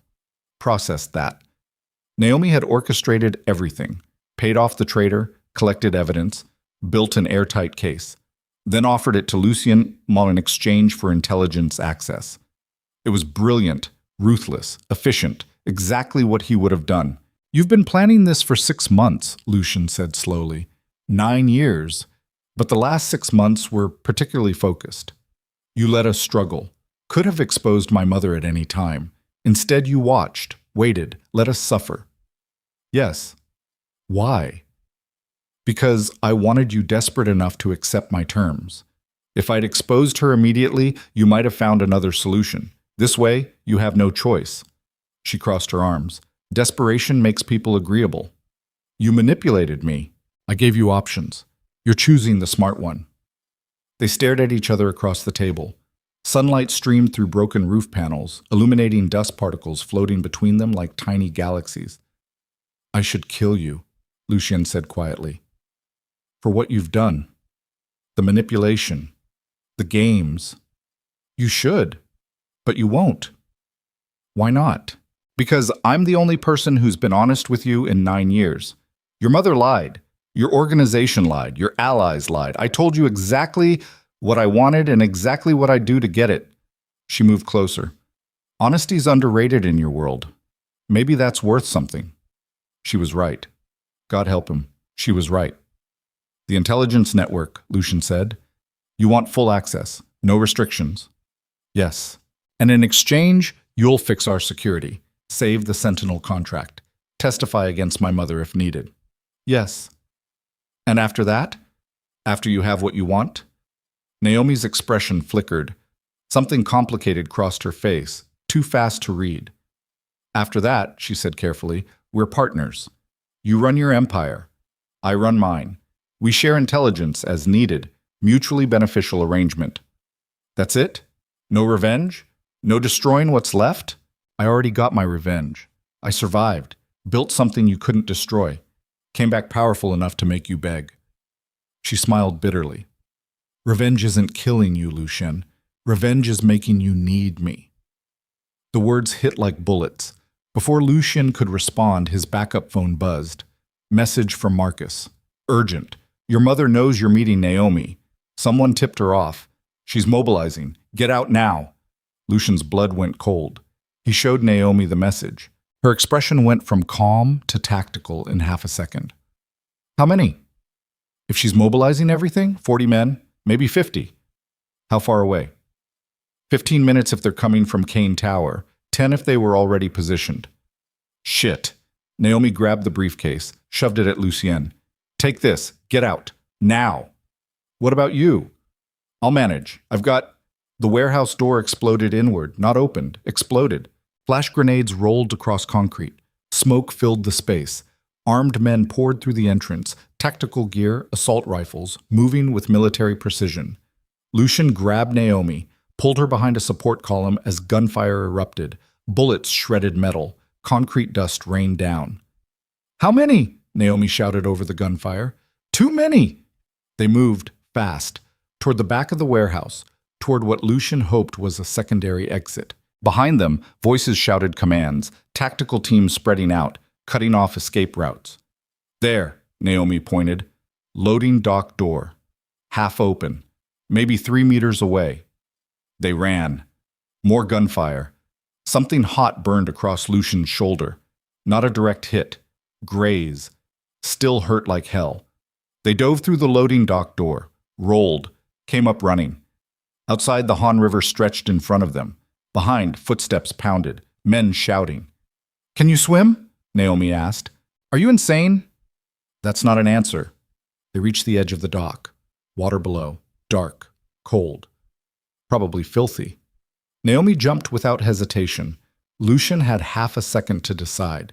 Behind him, armed men burst through the loading dock, rifles raised. He jumped. The water was worse than expected. Freezing, polluted, tasted like industrial waste and broken dreams. Lucien surfaced gasping, found Naomi 10 feet away, swimming hard toward the opposite bank. Gunfire cracked overhead. Bullets punched into water around them. They dove, swam underwater, surfaced behind a rusted barge. "Your mother's really committed to this," Naomi panted. "She doesn't do half measures." Noticed. They swam to the far bank, pulled themselves out, collapsed on concrete, soaked, freezing, alive. Behind them, across the river, tactical teams searched the warehouse. Within minutes, they'd figure out their targets escaped. "We need to move," Lucien said. "Where? Your mother controls half the city." "I know someone, Park District. He owes me." "Park District is enemy territory. Everywhere's enemy territory now." They moved through industrial alleys, staying low, avoiding cameras. Lucien's shoulder burned. Blood soaked through his shirt. Not critical, but not good. Naomi noticed. "You're hit." "Graze. I'll live." "You better. I need you alive to honor our deal." Romantic. Practical. They reached a salvage yard. Lucien called an encrypted number, spoke quickly in Korean, hung up. 5 minutes, he said. "Someone's coming." They waited in the shadows, shivering, watching for pursuit. "Your mother just tried to kill you," Naomi said quietly. "Her own son, you understand that?" "I understand I'm a liability now. Threat to her control. She'll remove threats, even if they're blood. That's insane. That's family." A beaten car pulled up, old, nondescript. Driver was young, scared, owed Lucien a favor from years ago. They climbed in, drove. Seoul passed outside the windows. Normal city, normal life. While inside the car, 2 soaked criminals planned how to destroy an empire from the inside. "Where are we going?" Naomi asked. "Safe house. Marcus's territory, neutral ground." "Nothing's neutral anymore." "Then we'll make it neutral." The driver dropped them at a residential building. Generic. Forgettable. Perfect. Marcus was waiting inside the apartment. He took one look at them, soaked, bleeding, haunted, and swore. "What the hell happened?" Lucien explained. "The warehouse, the ambush, the swim, everything." Marcus listened, expression going darker with each detail. "Your mother mobilized a tactical team," Marcus said when Lucien finished. "Full assault. She's past subtlety. She wants you dead." "I noticed. We can't stay in Seoul. She controls too much. Has too many resources. We're not running." "Lucien, I said we're not running." Lucien's voice went cold, hard. "She just tried to murder me. Her own son. In front of witnesses. That's leverage. That's weakness. We use it." "How?" Lucien looked at Naomi. She was toweling off her hair, not panicking, processing, calculating. "The evidence," Lucien said. "Everything you gave me. We release it, tonight. To every syndicate captain, every major family, every player in Seoul's underworld. We show them what Evelyn Kane did, how she sabotaged her own organization, tried to kill her own son to maintain power." "That'll start a war," Marcus warned. "War's already started. She fired the first shot." Naomi finished with the towel. "If you release that evidence, your syndicate will fracture. Half will support you, half will support her. It'll be civil war." "Good. Civil war I can win. Slow death by her sabotage? That kills me quietly." "You're sure about this?" Lucien met her eyes, saw something complicated there. Concern maybe, or calculation. "I'm sure I don't have another choice." Marcus pulled out his laptop. "I'll start contacting our loyal captains. Get them mobilized. But Lucien, we need to move fast. Your mother's already ahead. She's got the tactical advantage." "Then we take it away." Lucien turned to Naomi. "Your security detail, the 6 former Special Forces guys, where are they?" 5 minutes away. I called them while we were swimming." "You called while swimming?" "Waterproof phone, military grade, expensive but worth it." She checked her watch, "And they'll be here in 3 minutes. Armed, ready. What do you need?" "Protection, firepower, and access to your company's surveillance systems. If we're going to war, I need to know where my mother's forces are positioned." "Done. But this goes both ways. You're taking my deal. Full intelligence access, no negotiations." "Agreed." "Say it clearly." "I want Marcus to witness." Lucien met her eyes. "I accept your terms. Full access to our intelligence network in exchange for your security systems, your evidence against my mother, and your testimony if needed. Deal? Deal. They shook hands. Naomi's grip was strong, steady, the hand of someone who'd survived hell and learned to thrive in it. 3 minutes later, her security team arrived. 6 men. Built like walls, professional, efficient, they secured the apartment, set up defensive positions, turned Marcus's safe house into a fortress. By 8 p.m., Lucien was ready. He sent the evidence to every syndicate captain in the Kane family. 37 men and women who controlled operations across Seoul. Along with the evidence, a simple message. Evelyn Kane has been sabotaging our organization for 8 months.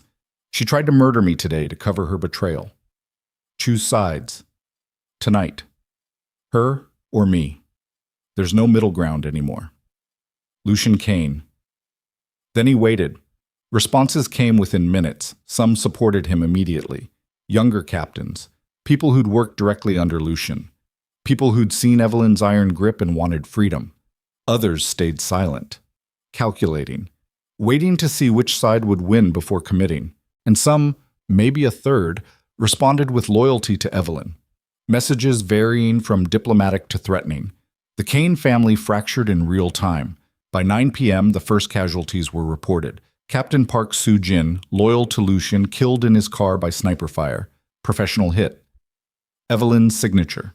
Captain Yang Hae-won, loyal to Evelyn, disappeared from his home. Found 3 hours later in the Han River. Marcus's signature. War had begun.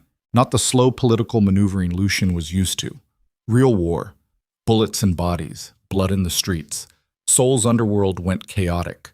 Alliances collapsed. Territories became battlegrounds. The Kane family, one of 3 pillars holding the criminal empire together, tore itself apart.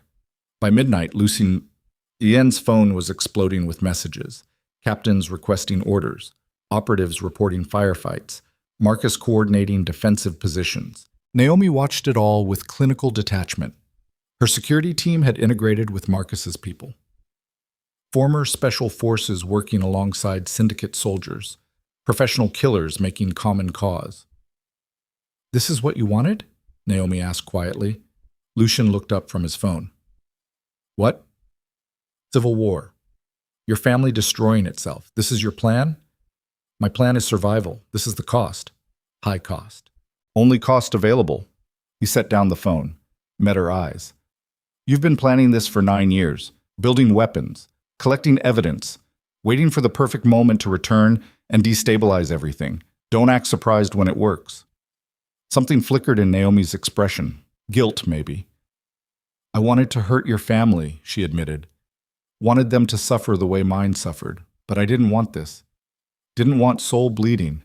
Seoul's been bleeding for decades. We just hid it better." "That's not—" Lucien's phone buzzed. Message from an unknown number. He opened it. Photographs. 5 of them.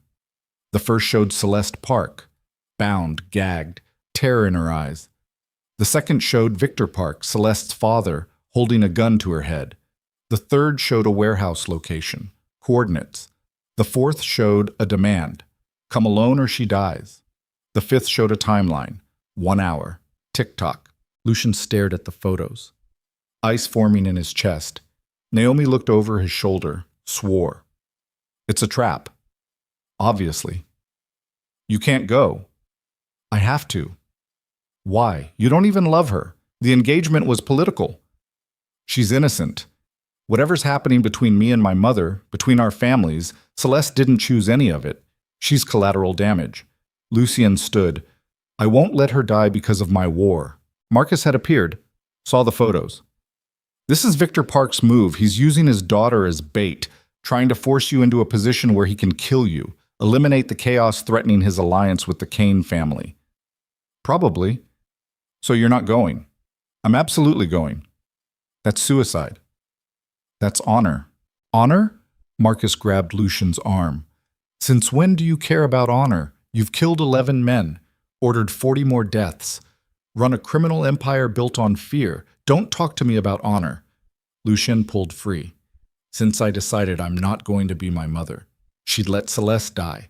Call it strategic necessity, acceptable loss. I won't. Not anymore.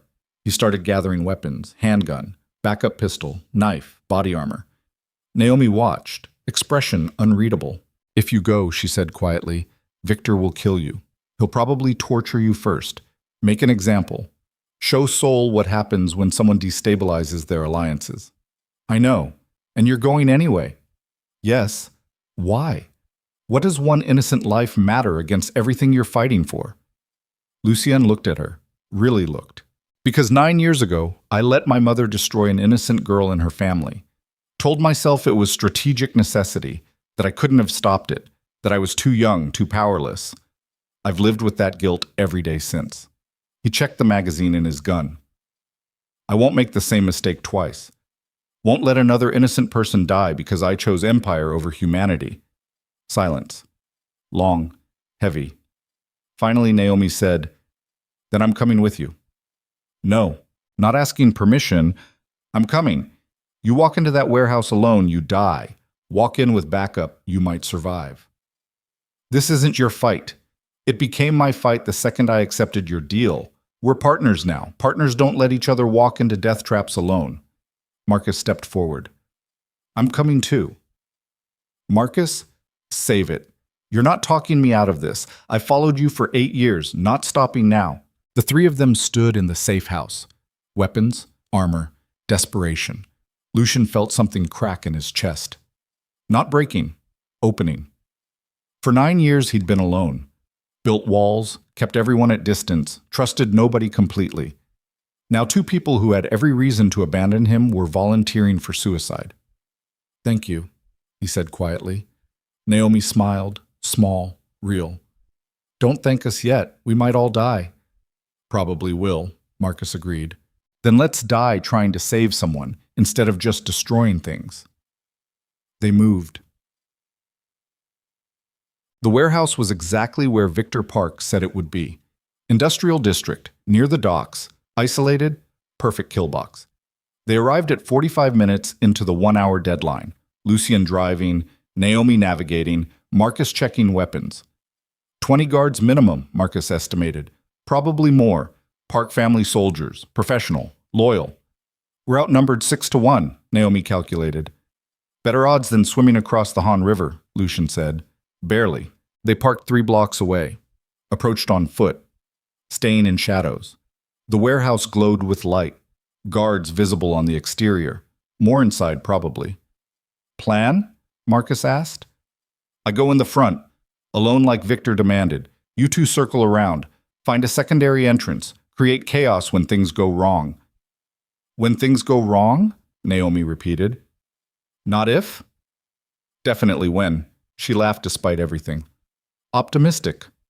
"Realistic." They split up. Lucien walked toward the warehouse entrance, hands visible, no weapon drawn, playing the role of obedient victim. Guards stopped him, frisked him, found the handgun, took it, missed the knife in his boot. Amateur mistake. Inside, the warehouse was brightly lit, empty except for a single chair in the center. Celeste sat in that chair, bound, gagged, blood on her face from what looked like a beating. Victor Park stood behind her, gun pressed to her head. He was 50, built like a boxer, scars on his knuckles, the kind of man who'd killed personally and recently. "Lucien Kane," Victor said, voice cold. "Right on time. Let her go. Whatever problems you have are with me." "Problems?" Victor laughed. "You started a civil war in the Kane family, fractured Seoul's criminal structure, destroyed the engagement alliance my family spent years negotiating. You call that problems? Your daughter is innocent. Nobody's innocent in our world. You should know that." Around the warehouse, guards emerged from shadows. 20 men, all armed, all pointed at Lucien. "On your knees," Victor ordered. Lucien hesitated.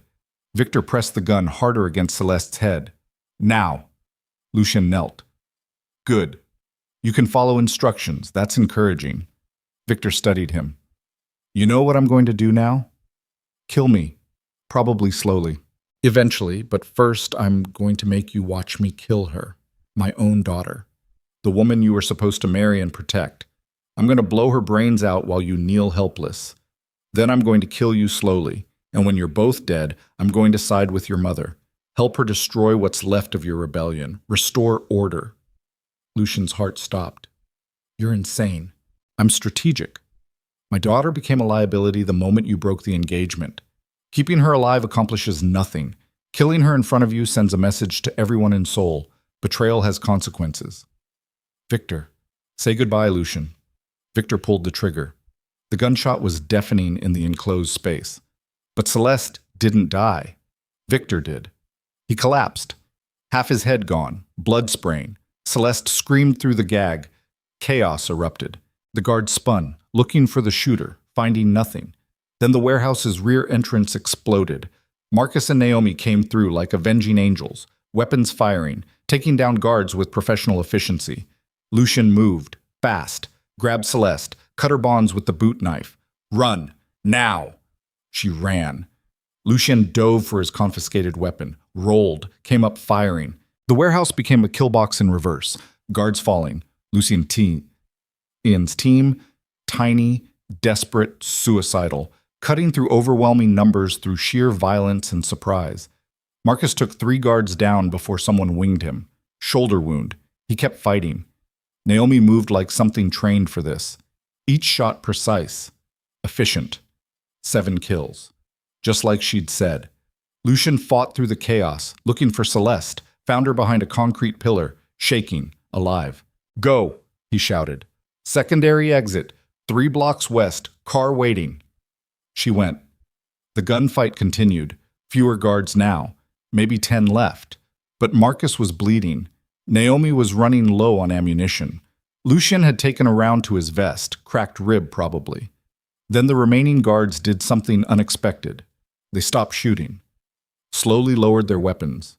One stepped forward, hands raised. Park family alliance with Kane is dissolved, he said in Korean. Victor ordered us to follow his commands. Victor's dead. We have no orders. No reason to die for a failed alliance. He dropped his weapon, walked away. The others followed. Within 2 minutes, the warehouse was empty except for bodies and blood and 3 people who'd somehow survived. Marcus collapsed. Jesus Christ, that actually worked. Barely, Naomi gasped. She was bleeding from somewhere. Arm, maybe.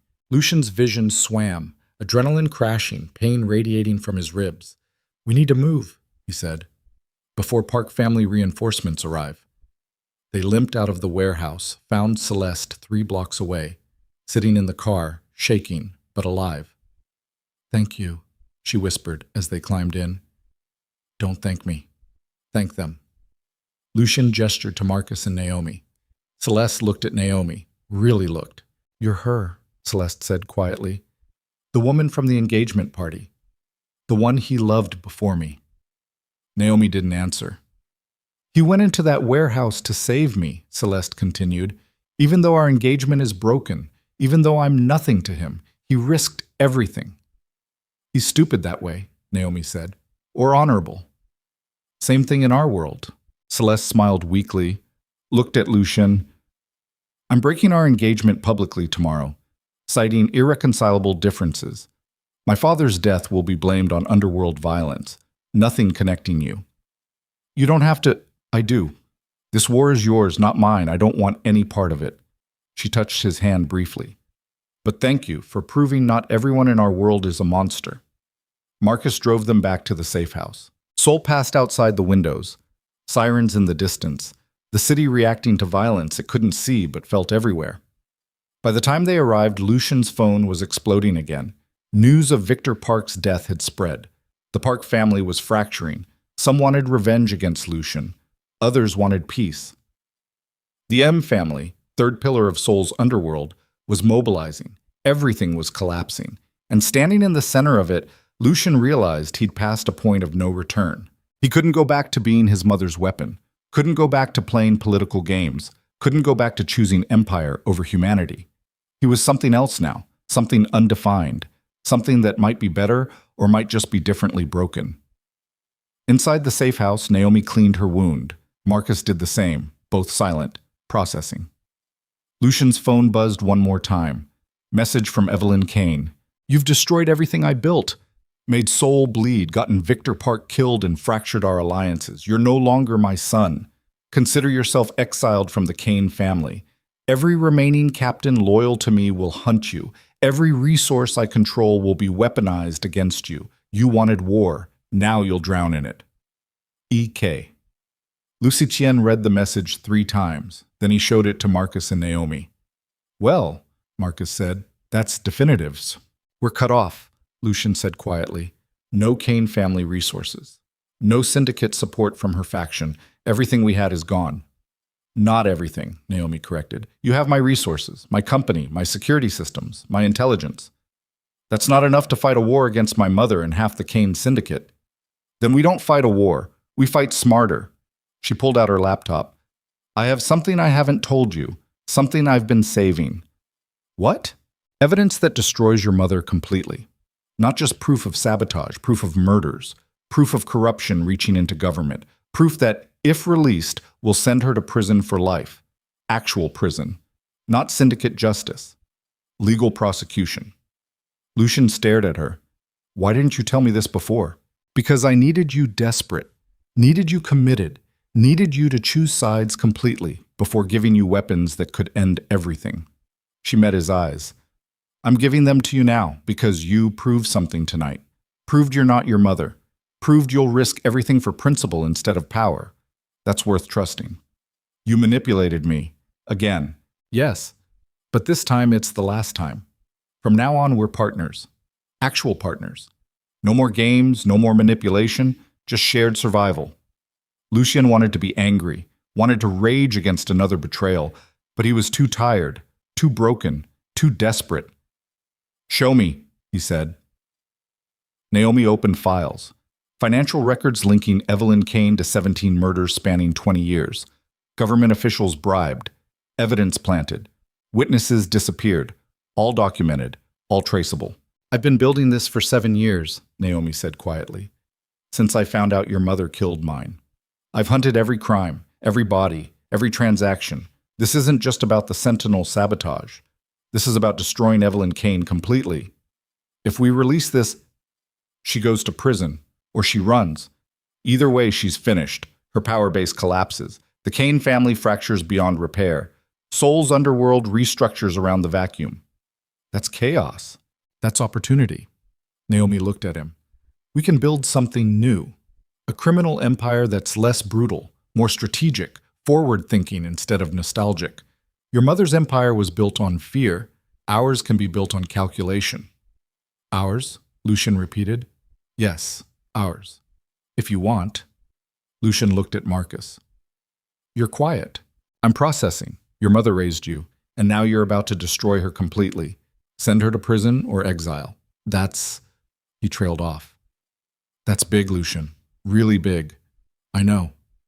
Can you do it? Lucien thought about Naomi's mother dying from untreated cancer. Thought about 9 years of survival and revenge. Thought about Celeste nearly dying for political convenience. Thought about his own mother trying to murder him to maintain control. Yes, he said finally, I can do it. Because she stopped being my mother the moment she decided power mattered more than family. He turned to Naomi. Release everything. Tonight, every government contact, every news organization, every law enforcement agency. Flood Seoul with evidence until there's no way to bury it. You're sure? I'm sure I'm done being a weapon, done being manipulated, done choosing empire over everything else. He met her eyes. Release it. Let the world see who Evelyn Kane really is. Naomi's fingers flew across the keyboard, files uploading, emails sending, evidence spreading across Seoul like wildfire. Within an hour, every major news organization had the story. Within 2 hours, law enforcement was mobilizing. Within 3 hours, Evelyn Kane's empire was collapsing. And Lucien Kane, the youngest Mafia boss in Korean history, stood in a safe house with 2 people he barely trusted and watched his entire world burn. No empire, no family, no clear path forward, just survival, partnership, and the faint possibility that destroying everything might be the first step toward building something better. Outside, Seoul erupted. News helicopters circled Kane Tower.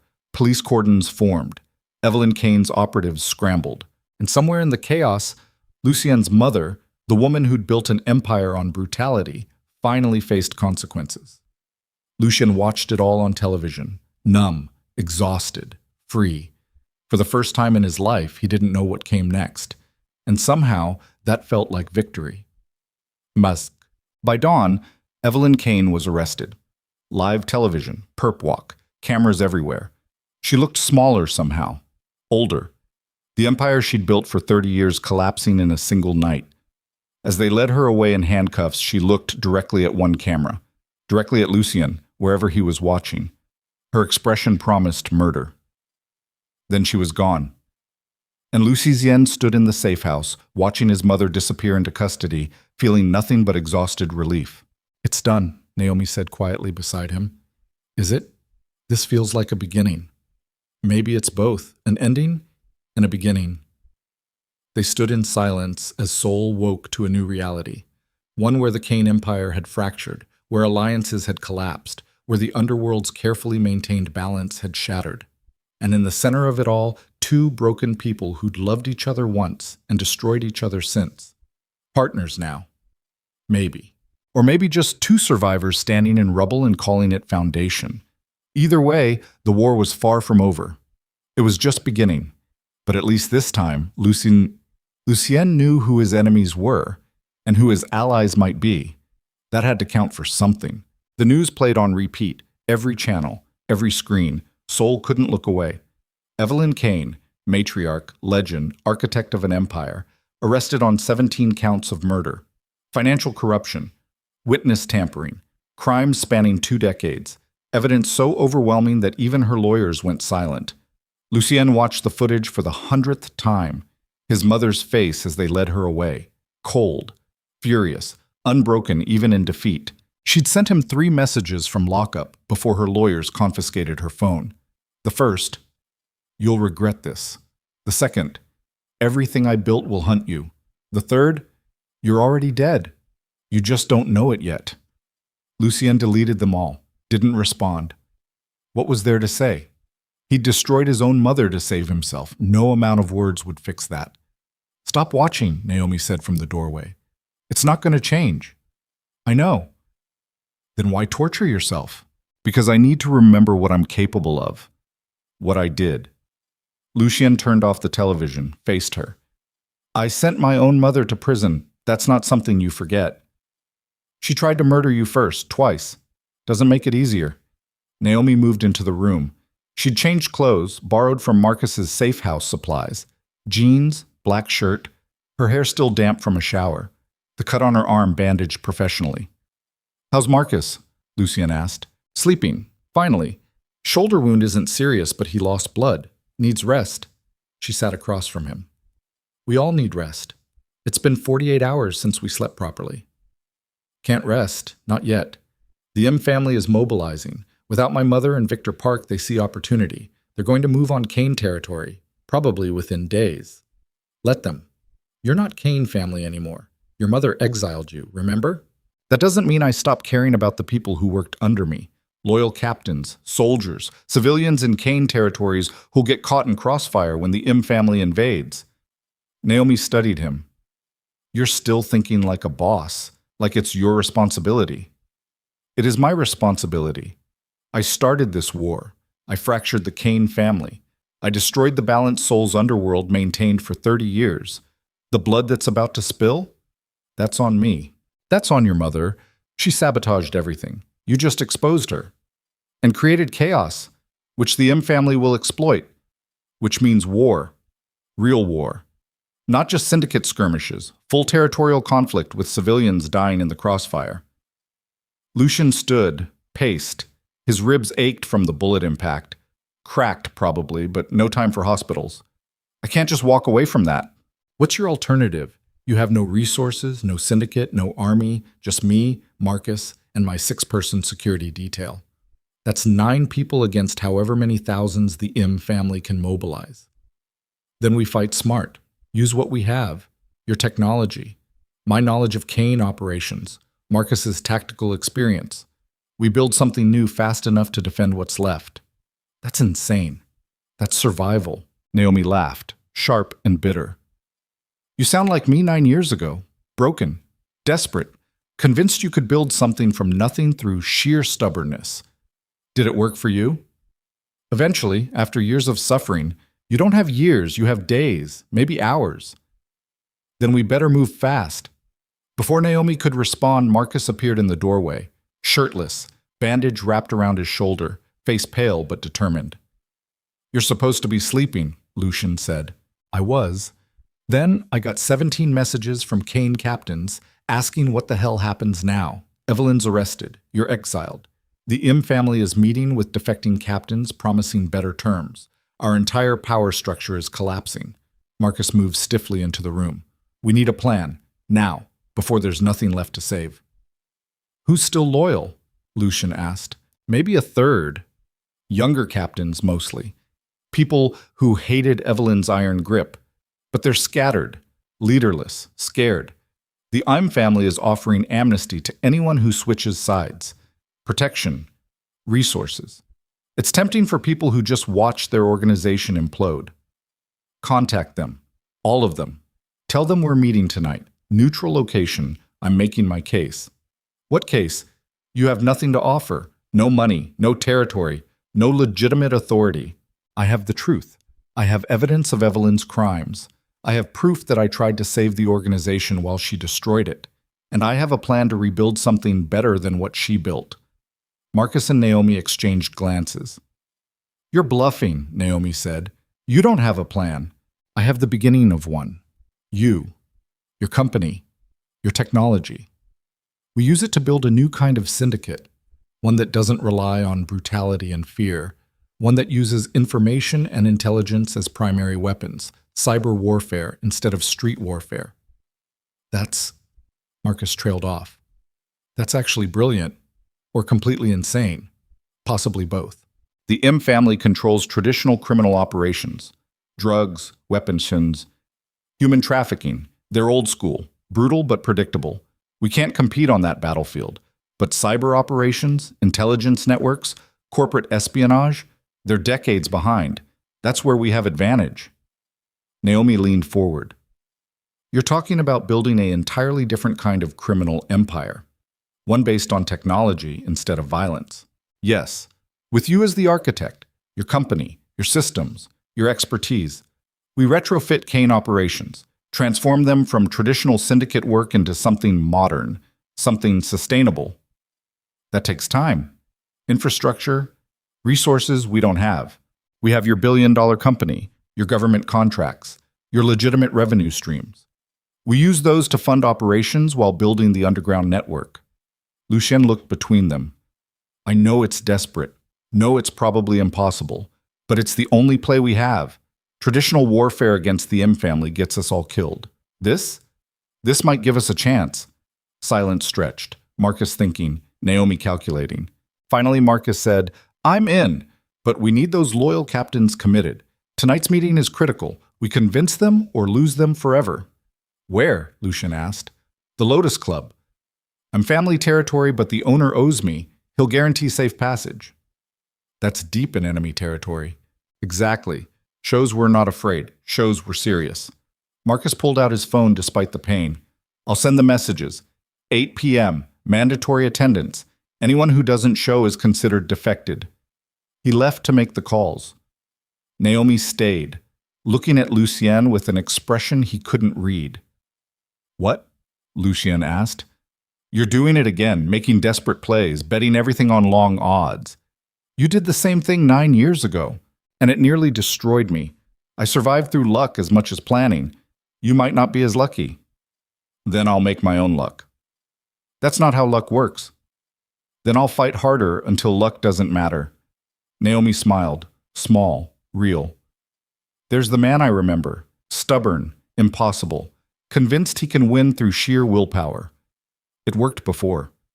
Before you had an empire behind you. Now you have 9 people in a dream. Then we'll build the empire from scratch." "We." Naomi repeated the word carefully. "You keep saying we, like I'm part of this permanently. Aren't you? We made a deal, partners. Your word. My word was I'd help you survive. We survived. My obligation is technically complete." Lucien felt something cold form in his chest. You're leaving. I didn't say that. But you're considering it. Why? You got what you wanted. Access to Kane intelligence. Evidence against my mother. You won. Did I? Naomi's expression hardened. I wanted to destroy Evelyn Kane. Check. Wanted to hurt your family the way mine was hurt. Check. Wanted you to feel helpless and desperate and broken. Check. I accomplished every goal I spent 9 years building toward. So why don't I feel satisfied? Because revenge is empty. You knew that going in. Maybe? Or maybe... She trailed off, looked away. Maybe I realized something while watching you risk everything to save Celeste, while watching you destroy your own mother instead of compromising your principles, while watching you build something new instead of just burning the old. What did you realize? That I don't actually hate you. I hate what happened. Hate what your mother did. Hate the 9 years I spent surviving instead of living. But you? She met his eyes. You were 19, stupid, manipulated. You failed to protect me, but you didn't actively destroy me. Your mother did that. And last night you proved you're not her. You'll never be her. So what does that mean? It means I have a choice. Walk away with what I came for. Go back to Manhattan, run my company, live the successful life I built from nothing. Or stay. Help you build something impossible. Risk everything I've achieved for a partnership that might be brilliant or might be mutual destruction. What do you want to do? Naomi laughed. I don't know. For 9 years I knew exactly what I wanted. Every decision was clear, every move calculated. Now I'm standing in chaos you created and I can't figure out what I want. That's growth, Lucien said quietly. Certainty is easy. Confusion means you're evolving. Philosophical. I didn't know mob bosses did philosophy. Ex-mob boss. Currently unemployed criminal. Despite everything, Naomi smiled. Then her expression shifted, became serious. If I stay, she said carefully, things change. The partnership becomes real. Not just business arrangement, not just revenge fantasy, real collaboration, building something together. That's dangerous. Why? Because I spent 9 years convincing myself I hated you, spent all that time building armor against feeling anything else. If I stay, if we do this together, that armor comes off, and I don't know what's underneath anymore. Lucien moved closer, not touching, just close enough to matter. I spent 9 years thinking you were dead, he said quietly. Convinced myself I'd moved on, built walls around everything soft, became exactly what my mother trained me to be, ruthless, cold, efficient. Then you walked into that ballroom wearing emerald silk, and I realized I'd been lying to myself for 9 years. The walls weren't protection, they were prison. Lucien, I'm not asking you to stay because of what we were. I'm asking you to stay because of what we could be. Partners, equals, two people who survived hell and might be crazy enough to build something beautiful from the wreckage. Naomi stared at him. Something complicated crossing her face, fear and hope and calculation all mixed together. Before she could answer, Marcus shouted from the other room, Lucien, get in here now! They ran. Marcus had the television on. News footage, live, emergency broadcasts, Seoul's financial district, multiple buildings on fire. Smoke rising, sirens everywhere. The banner scrolling across the bottom. Coordinated attacks on Kane family assets. I'm family suspected. Casualties unknown. Jesus, Naomi breathed. The footage showed chaos. Kane Tower engulfed in flames, corporate offices destroyed, warehouses burning, and family soldiers weren't waiting for power vacuum to settle. They were exploiting it immediately, violently. How many casualties? Lucien demanded. Marcus was already on his phone, calling contacts, getting information. Preliminary reports say 20 dead, 50 injured. Mostly Kane family operatives, but some civilians, office workers, security guards. Wrong place, wrong time. Marcus's jaw tightened. This is a message. I'm family showing Seoul what happens when major syndicates fracture, showing everyone they're powerful enough to capitalize immediately. Lucien's vision went red. 20 dead, 50 injured, because he'd exposed his mother, because he'd fractured the Kane family, because he'd destroyed the balance. Get me a line to Tae-young, Lucien said, voice dead calm. He won't talk to you. You're nobody now. He'll talk. Tell him I'm offering surrender, unconditional, everything left of Kane territory. All resources, all intelligence, complete capitulation. He'll take that meeting. You're not actually surrendering, Naomi said carefully. No, but I need to look him in the eye. Need him to think he's won. Need him comfortable enough to make mistakes. Marcus hesitated, then made the call. 3 minutes of tense negotiation. Finally, Marcus covered the phone. He'll meet. Tonight, 9 p.m. His private office in Gangnam. He's allowing you 3 escorts. Anyone else gets shot on sight. Accept the terms, Marcus confirmed. Ended the call. You have a plan? Naomi asked. Beginning of one. Tae-young is old school, brutal, arrogant. He thinks he's already won. That makes him vulnerable. To what? To underestimating what desperate people can do with good technology. Understanding dawned in Naomi's expression. You want me to hack his systems. While I'm meeting with him, while his attention is on me, you and your team infiltrate his network. Everything. Financial records, communication logs, blackmail material, everything Tae-yang has spent 40 years hiding. We take it all. That's insane. His security is military grade. So is your expertise. Can you do it? Naomi calculated, considered. Maybe, if I had hours and proper equipment and no pressure. Doing it in real time while you're in the same building? That's nearly impossible. But not completely impossible.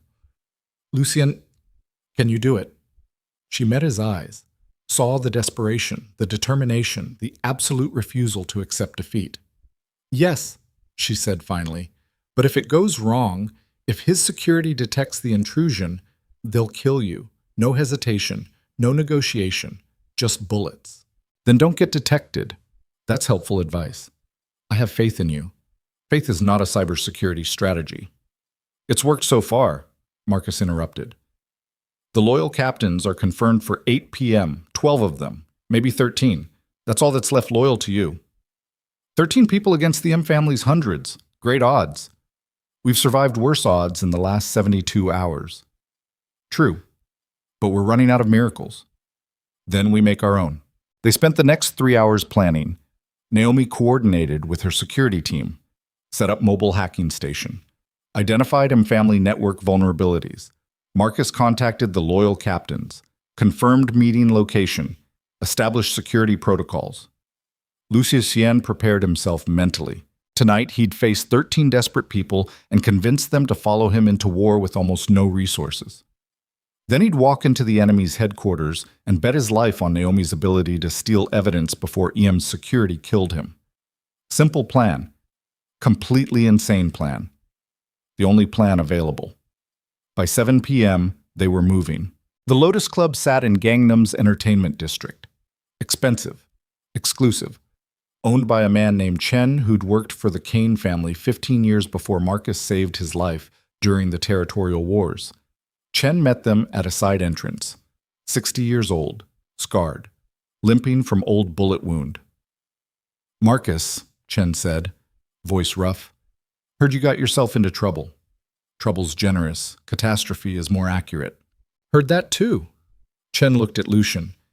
You're the one who destroyed Evelyn Kane. I'm the one who exposed her. Same thing in this world.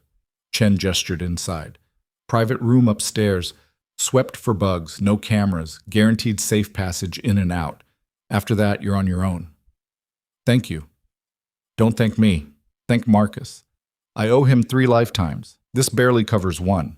Inside the Lotus Club was everything Lucien expected. Expensive people pretending to have fun while conducting business that would horrify their public personas. Music pounded, lights flashed, normal Seoul night, except nothing was normal anymore. Upstairs.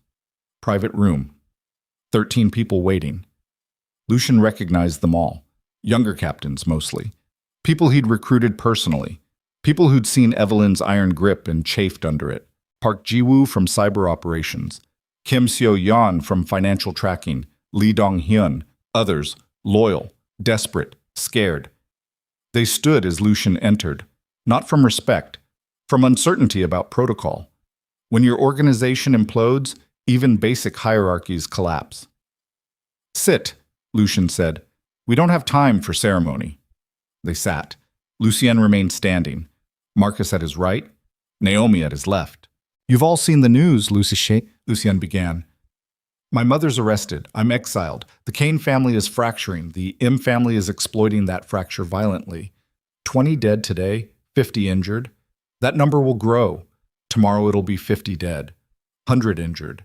Next week, hundreds dead. The M family won't stop until they control everything Kane used to hold." Silence. Everyone knew this. Nobody wanted to acknowledge it. "I'm not here to make excuses," Lucien continued. "I fractured the organization. I exposed my mother. I created this chaos. That blood is on me. I accept that responsibility." "Then what do you want from us?" Jiwoo asked. "You have no authority, no resources. Why should we follow you?" "Because I'm offering something Evelyn never did. Choice. Partnership. A new kind of organization built on intelligence instead of fear. Technology instead of brutality. Strategic precision instead of blunt force." "That's fantasy," someone muttered. "It's survival," Lucien corrected. "Traditional criminal operations are dying. Governments have better surveillance, better intelligence, better coordination. The M family thinks they can operate like it's 30 years ago. They're wrong. Within 5 years, they'll be destroyed by law enforcement or rival organizations more advanced." "And you're more advanced?" "No. But she is." Lucien gestured to Naomi. Naomi Vale, CEO of Vale Technologies. 800 million in revenue. Government contracts worldwide. AI security systems that are literally used to hunt people like us. She's offering partnership, her technology, her expertise, her resources, in exchange for intelligence networks we've built. The captains looked at Naomi, calculating, skeptical. "Why would you help us?" Seoyeon asked. "You're legitimate business. Why risk that for criminals?" "Because legitimate business is boring," Naomi said flatly, "and because I have personal reasons for wanting Seoul's underworld restructured. Evelyn Kane destroyed my family. I spent 9 years building weapons to destroy her back. Mission accomplished. Now I'm choosing what to do with those weapons. Building something new is more interesting than just watching everything burn." "You're using us," Jiwoo said. "Obviously, just like you'll use me. That's how partnerships work. Mutual exploitation. The question is whether the exploitation is worthwhile." She pulled out her laptop. "I can show you what I'm offering. Real-time intelligence gathering, corporate espionage capabilities, financial tracking that makes your current systems look prehistoric, cyber warfare tools that can destroy enemy operations without firing a single bullet." She opened files, showed demonstrations, evidence of her company's capabilities. The captains watched, skepticism slowly transforming into interest. "This is..." Donghyun trailed off. "This is military-grade technology." "Better than military grade. Military is restricted by oversight and budgets. Private sector isn't. I've built systems that would make most intelligence agencies jealous." "And you're offering this to us. Why?" "Because I want access to networks you've built. Corporate intelligence, government contacts, blackmail material, information worth billions to my clients. You give me that. I give you tools to survive and rebuild." Naomi closed the laptop. "It's transactional, clean, honest. Nobody's pretending this is anything except mutual benefit." More silence. Then Jiwoo spoke. "If we do this, if we follow Lucien and partner with you, we're declaring war on the M family. They won't negotiate, won't compromise. They'll try to destroy us completely." "Yes," Lucien agreed, "which is why we strike first. Tonight, while they think we're broken and desperate, we hit them where they're vulnerable. Their infrastructure, their communications, their financial networks. We don't fight them with bullets. We fight them with information warfare. That's..." Seoyeon paused. "That's actually brilliant. And family isn't prepared for cyber warfare. Their security is ancient. If we can access their systems, we can destroy them from inside," Lucien finished. "Exactly. But I need commitment. From all of you. Right now. No halfway. Either you're in completely or you walk away. There's no middle ground anymore." The 13 captains looked at each other. Silent communication, calculating odds, weighing survival against loyalty against fear. Finally, Jiwoo stood. "I'm in. Evelyn Kane was a tyrant. You're offering something better. I'll take that risk." One by one, the others stood. Some confident, some terrified. All committed, all 13.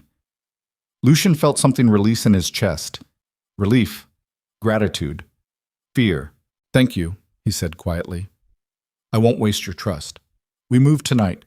Marcus will coordinate operations. Naomi will handle technical infrastructure. I'm meeting with Im Tae-yong at 9. While I'm there, we begin infiltration of his network.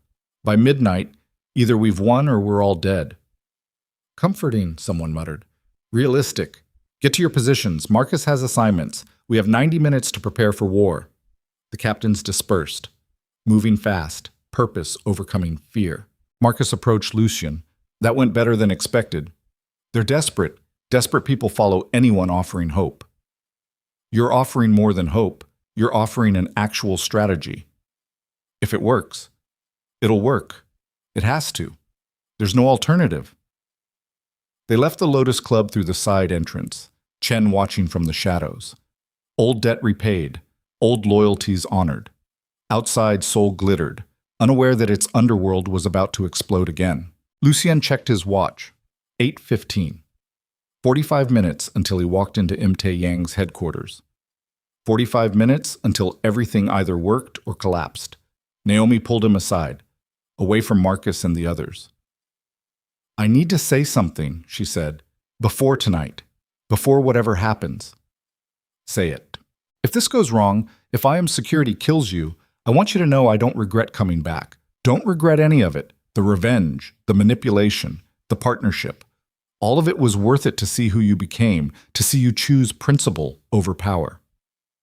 That sounds like goodbye. That sounds like honesty. She moved closer. Close enough he could smell her perfume, that expensive sharp scent he'd memorized in the last 3 days. 9 years ago, I loved you. Teenager love, naive and desperate and doomed. I thought that love died when your mother destroyed my family. But standing here now, I realize it didn't die. It just evolved, became something harder, more complicated, less naive. Naomi, let me finish. I don't know if what I feel now is love or respect or just shared trauma, but I know I don't want you to die tonight. Know I'll do everything in my power to keep you alive. And if we survive this, if we actually build something from this chaos, I want to figure out what we are to each other, not what we were, what we are now. Lucien cupped her face, gently, like she might shatter. We'll survive, he said. We're too stubborn to die. That's not how mortality works. It's worked so far. She laughed, sharp and broken and beautiful. Then she kissed him. Not gentle, not romantic. Desperate and furious and full of 9 years of anger and grief and complicated emotion neither of them knew how to name. When they broke apart, both breathing hard, Naomi stepped back. Don't die, she said. I didn't spend 9 years planning revenge just to lose you to some arrogant mob boss with decent security. I'll do my best. Your best better be excellent. Marcus approached. We need to move. IM's expecting you in 20 minutes. Lucien nodded, checked his weapons, handgun, backup pistol, knife, body armor under his shirt. Naomi returned to her mobile command center, a van parked 2 blocks away. Her security team inside. Equipment humming, ready to infiltrate 8 a.m. family networks the moment Lucien distracted them. By 8:50, Lucien and Marcus were driving toward Gangnam, toward Im Tae-yang's private office, toward whatever waited there. You scared? Marcus asked. Terrified. Good. Fear keeps you sharp, or gets you killed. That too. They drove in silence, Seoul passing outside. Normal city, normal night, millions of people who'd never know that empires were collapsing in their shadows. At 8:55, they arrived. Im family headquarters occupied a corporate tower in Gangnam's business district. Legitimate facade, criminal empire underneath, 30 floors of operations hidden behind legitimate companies and shell corporations. Im Tae-yang's private office was on the top floor. Security met them at the entrance, searched them thoroughly, took their visible weapons. Missed the knife in Lucien's boot, same amateur mistake as before. They rode the elevator in silence. 30 floors, each one feeling like descent into hell. The doors opened. Top floor, luxury office, floor-to-ceiling windows overlooking Seoul. Tai Yang sat behind a mahogany desk that probably cost more than most people earned in a decade. He was 60, built like a tank, scars on his face from old fights. The kind of man who'd killed personally and recently and would do it again without hesitation. 20 guards lined the walls, all armed, all watching Lucien like predators watching prey. "Lucien Kane," said, voice like gravel. "The boy who destroyed his own empire. Sit." Lucien sat. Marcus stayed standing at his right shoulder. "You said you're here to surrender," continued, "unconditionally. Everything left of Kane territory, all resources, all intelligence. That's a generous offer. Why would you make it?" "Because I'm beaten. You won. The M family is stronger, better positioned, more unified. I can't fight you, so I'm offering everything in exchange for safety for my people." "Your people." I'm laughed. "You have 13 people left loyal to you, hardly an empire worth negotiating for." 13 people I'm responsible for. I won't let them die for my mistakes. Honorable? Stupid, but honorable. I'm leaned forward. "Here's my counteroffer. I take everything Kane anyway. Your territory, your resources, your intelligence, and I kill you, publicly, slowly. Make an example that shows Seoul what happens when empires fracture. Your 13 loyal people, they can join me or die with you. Their choice." Lucien's heart rate spiked. "That wasn't the deal." "There is no deal. You're nobody. Your mother's in prison, your family's destroyed. You have nothing to negotiate with." Smiled, cruel and satisfied. "You walked into my headquarters thinking I'd show mercy. That was your first mistake. I don't do mercy. I do domination." "Then you've made a mistake too." "What mistake?" "Underestimating desperate people with good technology." Im's expression shifted. Confusion, then understanding, then rage. He reached for the phone on his desk, found it dead. Every screen in the office went black simultaneously. Then they came back displaying a single message. "Your systems belong to us now." Veil Technologies. Im's guards moved, weapons raised, pointing at Lucien. "What did you do?" Im demanded. "What I'm good at.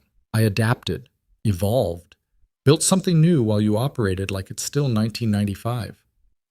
Lucien stood slowly, hands visible, non-threatening. "My partner is currently downloading your entire network, financial records, communication logs, evidence of every crime you've committed for 40 years. By the time your security realizes what's happening, we'll have everything. I'll kill you where you stand." "Probably, but that doesn't stop the download. Doesn't prevent the evidence from being released to every law enforcement agency in Korea. Doesn't stop what's already in motion." M's face went purple with rage. He gestured to his guards. "Shoot him! Now!" 20 guards raised weapons. Marcus moved. Fast. Threw something small toward the floor. Flash grenade. The world exploded in light and sound. Lucien moved on instinct. Grabbed Marcus. Dove for the window. "Are you insane?" Marcus shouted. "Completely." They hit the window together. 30 floors up. Reinforced glass. It shattered. They fell.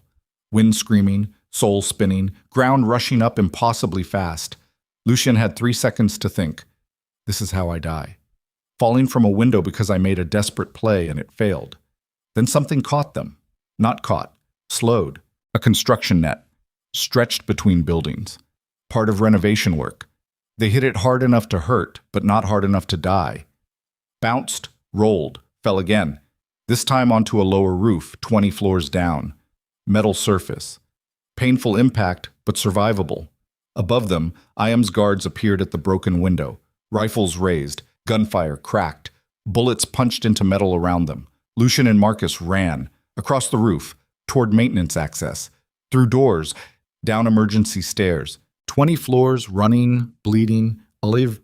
They burst out at ground level, into an alley, where Naomi's van was waiting. The side door opened. Naomi inside, laptop glowing. "Get in!" They dove inside. The van peeled out before the door fully closed. "Did you get it?" Lucien gasped, ribs screaming, vision swimming. Everything. Complete network download. Financial records going back 15 years. Communication logs. Evidence of murders, trafficking, corruption, enough to destroy Im Tae-yong completely. Naomi's fingers flew across keys.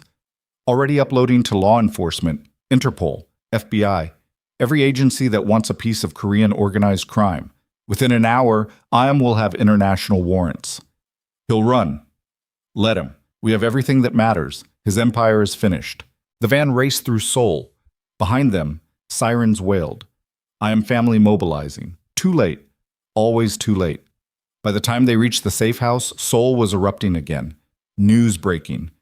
I am family headquarters raided by law enforcement. Im Tae-yong arrested trying to flee the country. Financial networks frozen. Operations exposed. 2 major crime families destroyed in 72 hours. Seoul's underworld was collapsing entirely. And standing in the center of it, battered, bleeding, barely alive, Lucien Kane realized they'd done something impossible. They'd survived. More than survived. They'd won. It's over, Marcus said, slumping into a chair. Jesus Christ, it's actually over. Not over, Naomi corrected. Changed. Seoul's criminal structure just collapsed. That creates vacuum. Vacuum creates opportunity. She looked at Lucien. Meaningful, calculated. For people smart enough to fill it, she continued, with something new, something better, something built on intelligence instead of violence. Lucien met her eyes, understood exactly what she was proposing. A new empire, built from the ashes of the old, run by 2 people who destroyed everything just to prove they could build something better. It was insane. It was brilliant. It was exactly what they'd been fighting toward all along. Partners, Lucien said. Not a question. A statement. Partners, Naomi agreed. They shook hands, sealing a deal that would either save Seoul's underworld or destroy it completely. Either way, the war wasn't over. It was just beginning. But this time, they'd fight it together, and Seoul, beautiful, brutal, indifferent Seoul, would never be the same. The war didn't end with Im Tae-yong's arrest. It got worse first. For 3 days, Seoul bled. And family operatives, leaderless, desperate, furious, launched retaliatory strikes against anyone connected to the evidence leak. Kane loyalists died in their homes. Naomi's company offices in Seoul were firebombed.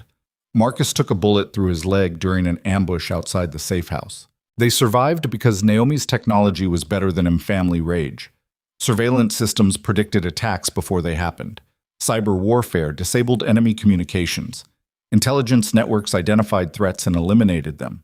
But survival came with a cost measured in bodies and sleepless nights. By day 4, the violence began subsiding. Not because the Im family forgave, because they were being systematically dismantled by international law enforcement. Interpol, FBI, Korean National Police. The evidence Naomi stole was so comprehensive that agencies competed to prosecute first. Im Tae-yong would die in prison. His lieutenants would join him. His empire, built over 40 years, collapsed in 96 hours. Seoul's underworld fractured into chaos. Small crews fighting over scraps. No central authority, no structure. Pure anarchy, which created exactly the vacuum Lucien and Naomi had anticipated. On day 7, they made their move. Not a violent move, a strategic one. Lucien called a meeting. Every remaining syndicate captain in Seoul, every crew leader, every player who mattered in the criminal ecosystem. Neutral location, the Grand Harmony Hotel Conference Center. Expensive, public, safe. 80 people showed up, some curious, some angry, all desperate for someone to restore order before chaos consumed everything. Lucien stood at the podium, Marcus beside him, leg in a cast but present, Naomi in the front row, visible, powerful, making a statement. Seoul is dying, Lucien began. No preamble, no diplomacy. 3 major crime families in 72 hours, Kane, Park, Im, all destroyed. What's left is violence without purpose. Crews killing each other over territory that won't matter when law enforcement finishes their crackdown. We're watching our world burn and calling it war. Mutters of agreement, anger, uncertainty. I'm not here to offer leadership, Lucien continued. I'm not here to rebuild the old system. That system was broken, built on fear and brutality and hierarchy that served bosses while soldiers died in alleys. I'm here to offer something different, a network, not a hierarchy, cooperation instead of domination, information sharing instead of territory wars. That's fantasy, someone shouted. Criminal empires run on power. You can't build power through cooperation. Wrong. You can't build sustainable power through fear. Fear requires constant violence, constant enforcement, constant energy. It exhausts itself. Lucien gestured to Naomi. But information, intelligence, technology, those scale, those grow. Those create power that doesn't require killing someone every week to maintain. Naomi stood, walked to the podium, took the microphone. I'm Naomi Vale, CEO of Vale Technologies. I build AI security systems for governments worldwide. Revenue of nearly $1 billion. I'm here because I see opportunity where you see chaos. Criminal operations in Seoul are dying not because law enforcement is stronger, though they are, but because traditional methods are obsolete. Drug trafficking, weapons smuggling, human trafficking. All those operations are high risk, low margin, increasingly monitored. They're dying industries. She pulled up a presentation. Financial projections, market analyses, corporate-style breakdown of criminal economics. But corporate espionage, intelligence selling, cyber warfare, those are growing industries. Governments and corporations will pay billions for information. For security, for capabilities they can't develop internally, and they'll pay people who can operate outside legal constraints. She smiled, cold, professional. That's what I'm offering. A legitimate revenue stream built on illegal capabilities. Partnership between my company and Seoul's criminal networks. You provide human intelligence, local assets, operational capacity. I provide technology, corporate access, international connections. We split profits 50-50. Silence. Then voices exploded. Arguments, questions, accusations. People couldn't process the concept. Criminal empires didn't partner with legitimate corporations. The barriers were absolute, except they weren't. Not anymore. Naomi let them argue for 5 minutes. Then she held up one hand. Silence returned. I know this sounds impossible. Know you're thinking I'm naive or manipulating you or setting a trap. So let me be clear. I don't trust you. You don't trust me. We're partnering because mutual benefit outweighs mutual distrust. You need new revenue streams before law enforcement finishes destroying traditional operations. I need intelligence capabilities my company can't develop legally. We use each other, professionally, transparently. No lies about friendship or loyalty, just business. That cut through the bullshit. Criminal empires understood transactional relationships, understood mutual exploitation. The questions became practical, technical, financial. How would profits be distributed? How would disputes be resolved? How would information be protected? Who controlled what operations? Lucien and Naomi spent 6 hours negotiating, creating frameworks, establishing rules, building something that had never existed before, a hybrid criminal corporate network built on intelligence instead of violence. By midnight, they had agreement. Not unanimous. Maybe 60% of the captains signed on immediately. Another 20% agreed to watch and decide later. The final 20% walked out in disgust. That was fine.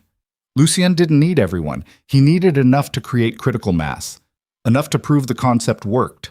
And it did work. Within 2 weeks, the network was operational. Naomi's company provided contracts that required local consultants for Korean operations.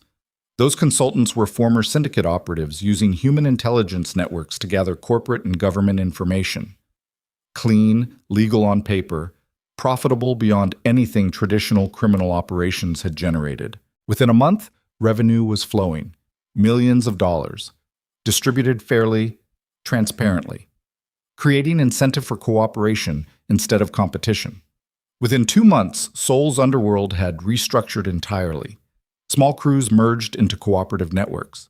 Territory wars ended because territories no longer mattered when your revenue came from information instead of physical operations. Violence decreased 90%. Seoul's law enforcement was baffled. They'd prepared for gang war. Instead, organized crime just stopped being violent, moved underground in a different way, became invisible. Lucien stood on the roof of his new apartment, smaller than the penthouse, comfortable instead of empty, and watched Seoul sparkle below. 2 months since he'd destroyed his mother. Since Naomi had walked back into his life carrying revenge and a leather bracelet. Since everything he'd known collapsed and something new emerged from wreckage. "You look contemplative," Naomi said behind him. "That's concerning. You're usually better at hiding your thoughts." "I'm tired of hiding." She moved beside him, stood at the railing, her hair down tonight, jeans and a sweater. No corporate armor, just Naomi. They'd been working together constantly for 2 months, building the network, negotiating contracts, preventing conflicts, but carefully, professionally, maintaining distance despite the kiss outside IM's headquarters, despite everything unspoken between them. "Marcus is in physical therapy," Naomi said, "making progress. Doctors say he'll walk without the cast in 2 weeks. Good. He's earned retirement. Instead, he's still running operations because he's too stubborn to quit. Reminds me of someone." "I'm not that stubborn. You jumped through a 30-story window rather than surrender. That was tactical brilliance. That was suicidal desperation that accidentally worked." Lucien smiled despite himself. "Fair assessment." They stood in comfortable silence. Below, the city hummed, millions of lives intersecting, most of them oblivious that criminal empires had collapsed and reformed into something unprecedented. "I got a message from my mother today," Lucien said quietly. "From prison. Through her lawyers." Naomi tensed. "What did it say?" "That she'll never forgive me, that I betrayed blood, that I'm dead to her." He paused. "And that she's proud I survived. Proud I built something new instead of just dying with the old." "That's complicated." "That's Evelyn Kane. Love and murder wrapped together. She'll hate me until she dies. But she respects what I accomplished. That's as close to approval as she's capable of." "How do you feel about that?" Lucien considered the question. Really considered. "I feel free," he said finally. "For the first time in my life, I'm not performing for her approval, not building what she wanted, not becoming her weapon. I'm just me, whatever that means." Who is the real Lucien Kane? Without his mother's influence, without the empire he was raised to lead. I'm still figuring that out. But I know I'm someone who chooses people over power, someone who'll burn everything down rather than compromise on principles. Someone who... He trailed off. Someone who what? Someone who still loves you, despite 9 years, despite everything that happened, despite not knowing if you feel the same. The words hung in the air like smoke. Naomi didn't respond immediately, stared at Seoul instead, processing. "I spent 9 years hating you," she said finally, voice quiet, careful. "Built my entire identity around revenge, around proving I could survive and thrive despite what your family did. I convinced myself that hate was easier than complicated feelings, that anger was safer than vulnerability. And now I'm standing on a roof with you watching the city we broke together, and I realized the hate was always protection. Armor against admitting that I never stopped loving you either. The girl who loved you at 17, she didn't die. She just grew armor and learned to fight." Lucien turned to face her. "So what do we do with that? With feelings that survived 9 years of separation and trauma and mutual destruction?" "I don't know. I spent so long planning revenge that I never planned for what happens after revenge is complete. Never imagined we'd end up as partners building something together. Never thought..." She met his eyes. "Never thought I'd want this. Want you. Want us to be something real instead of just strategic alliance." "Do you? Want that?" "Yes. Terrifies me, but yes." "Why does it terrify you?" "Because loving someone gives them power to destroy you. I learned that lesson at 17 when your mother destroyed my family. Spent 9 years making sure nobody had that power again. And now I'm considering giving it to you. To the son of the woman who ruined my life. That's either growth or insanity." "Could be both." "Probably is both." Lucien moved closer, not touching, just close enough to matter, close enough that she could feel his presence without invasion. "I can't promise I won't hurt you," he said quietly. "Can't promise this will work. Can't promise we're not making a massive mistake. But I can promise I'll never lie to you, never manipulate you, never choose power over you. That's the best I've got." Naomi laughed, soft and broken and real. "That's terrible sales pitch for a relationship." "I'm out of practice." Last relationship ended with my girlfriend's mother trying to murder me in a warehouse. Technically, I'm not your girlfriend. We haven't defined this. What would you like to define it as? She considered. Partners. In business and life. Two people who destroyed their worlds and are trying to build something better from the wreckage. Two people who love each other despite all the reasons they shouldn't. Two people who are probably going to mess this up but are willing to try anyway. I can work with that definition? Good. Because that's all I'm offering. I'm not doing traditional relationship. No expectations of normalcy. No pretending we're anything except what we are. Which is? Survivors, criminals, builders, two people who refuse to let the world tell them what's possible. Lucien cupped her face. Gently. Like he had outside M's headquarters. Like he'd wanted to for 9 years. I love you, he said. Not who you were. Who you are now. The woman who crawled out of hell and built an empire from nothing. The woman who came back for revenge and chose partnership instead. The woman who's terrifying and brilliant and still wearing my bracelet after 9 years. Naomi's eyes filled with tears. She didn't let them fall. But they were there, visible. I love you too, she whispered, despite everything. Because of everything. I love the man who chose principle over empire, who risked everything to save people he barely knew, who jumped through a 30-story window rather than surrender. You're an idiot. But you're my idiot. Romantic. Accurate. He kissed her, not desperate like before, slower, deeper. The kiss of two people who'd survived hell and found each other on the other side, who understood that love wasn't salvation or destruction, but something more complicated, something earned through fire. When they broke apart, both were crying, just a little, just enough to matter. So what now? Naomi asked. We've destroyed our enemies, built a new empire, declared love on a roof like dramatic idiots. What comes next? We keep building, keep surviving, keep proving that choosing each other wasn't a mistake. And if it was a mistake, then we'll fail spectacularly and at least have good story to tell. She laughed. You really are terrible at romantic gestures. I made you a leather bracelet when I was 19, used up all my romantic creativity. That bracelet saved your life, reminded me you weren't completely terrible. So technically, my 19-year-old self deserves credit for this relationship. Let's not give him too much credit. He also let his mother destroy my family. Fair point. They stood together watching Seoul, the city that had tried to destroy them both, the city they'd broken and rebuilt in their image, the city that would never know how close it came to complete collapse. Behind them, the apartment door opened. Marcus limped out on his crutches. Sorry to interrupt, Marcus said, but we have a situation. The Im family's younger brother, Jung-ho Im, just got released on bail. He's mobilizing what's left of their operations, wants revenge for his brother's arrest. Lucien sighed. Can't we have one night of peace? Apparently not. Being a crime lord is a 24/7 job. I'm not a crime lord. I'm a network coordinator. You're splitting hairs. Jung-ho doesn't care about terminology. He wants blood. Naomi was already pulling out her phone. How many people does he have? Maybe 30, maybe 50. Loyal soldiers who didn't get caught in the first arrests. They're planning an assault on our operations center. When? Tonight, within the hour. Lucien and Naomi exchanged glances. The moment of peace, of vulnerability and honesty, evaporated. Back to war. Always back to war. Get our people mobilized, Lucien ordered. Full defensive positions. Alert law enforcement that IM operatives are planning violence.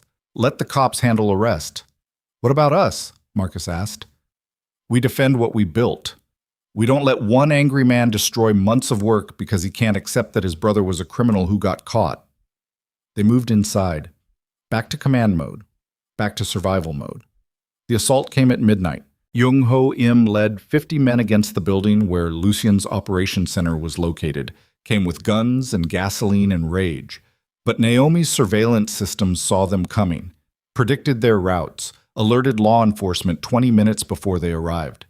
By the time Jung-ho's people reached the building, 30 police officers were waiting, armed, ready, backed by overwhelming legal authority. Jung-ho had two choices, surrender or die.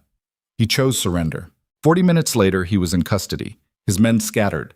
The last gasp of family power extinguished before it could ignite. Lucien watched the arrest from the operations center, exhausted, relieved, aware that this would keep happening, that building something new meant constantly defending it against people who wanted the old ways back. "It'll get easier," Naomi said beside him. "Eventually the threats will decrease. People will accept the new structure." "You believe that?" "I have to. Otherwise, what's the point?" "The point is we tried. Built something better, even if it's temporary." "You're very philosophical for someone who just survived another assassination attempt." "I've had a lot of practice surviving assassination attempts." She took his hand, squeezed gently. They stood together watching police process criminals, watching Seoul settle back into uneasy peace, watching their empire, strange and unprecedented and fragile, survive another night. "I think we're going to make it," Naomi said quietly. "Make what?" "Everything. The empire. The partnership. Us. I think despite all the reasons we shouldn't survive, we're going to anyway." "Why?" "Because we're too stubborn to quit. Because we've already survived worse. Because—" She paused. "Because maybe love is the thing that keeps people alive. Not power, not empires, just the stubborn refusal to let the person you love face hell alone." Lucien pulled her close, wrapped his arms around her, held her like she was the only thing tethering him to sanity. "I spent my whole life learning that power keeps people alive," he said quietly. "My mother taught me that.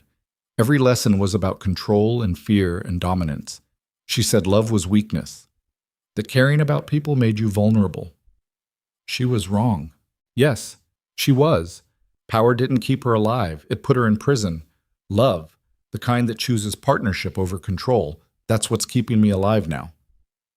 They stood in the operations center while around them, the network they'd built continued functioning, people working, coordinating, building something that had never existed before. Marcus approached, still on crutches, but smiling. Young-ho Im just confessed to everything, the assault, previous crimes, everything. He's going to prison for 20 years. That's the last major threat neutralized.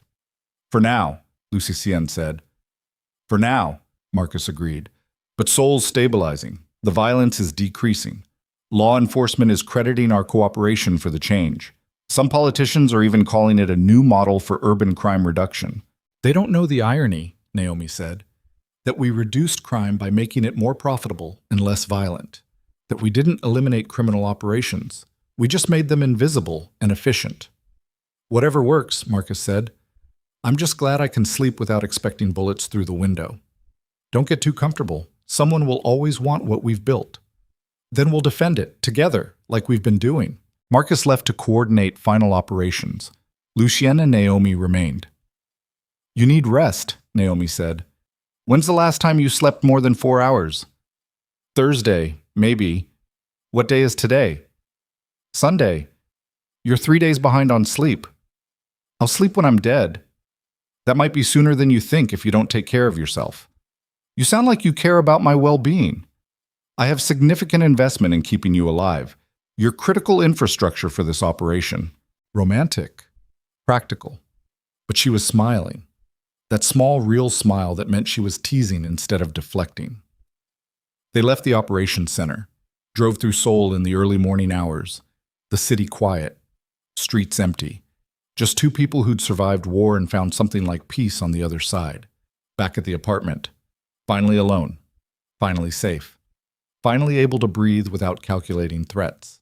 Naomi collapsed on the couch, exhausted but smiling. Lucien sat beside her, close but not crushing, present but not demanding. "We did it," Naomi said. "Destroyed our enemies, built something new, survived. We actually did it. We got lucky. We made our own luck. Through planning and desperation and refusing to quit. Same thing." "Is it?"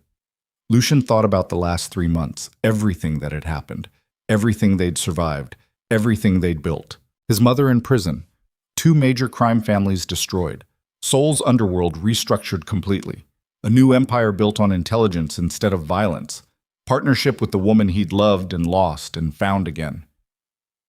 "No," he said finally, "it's not luck. It's choice. We chose to survive, chose to build, chose each other, Every day we make that choice again. That's not luck. That's will. Poetic. Honest. Naomi leaned against him, head on his shoulder, breathing slowly, letting down the armor for the first time in weeks. "I'm glad I came back," she whispered. "Glad I didn't just destroy you and leave. Glad we built something instead of just burning everything." "Me too." "Think we'll last? Long term? Or is this temporary alliance that will collapse when we stop having external threats?" "I don't know. Don't care. I'll take temporary with you over permanent with anyone else." "That's the most romantic thing you've said yet." "I'm improving." She laughed softly, tired and genuine and beautiful. They sat together while Seoul woke outside, while the empire they'd built hummed invisibly through the city, while the future stretched ahead uncertain and dangerous and full of possibility.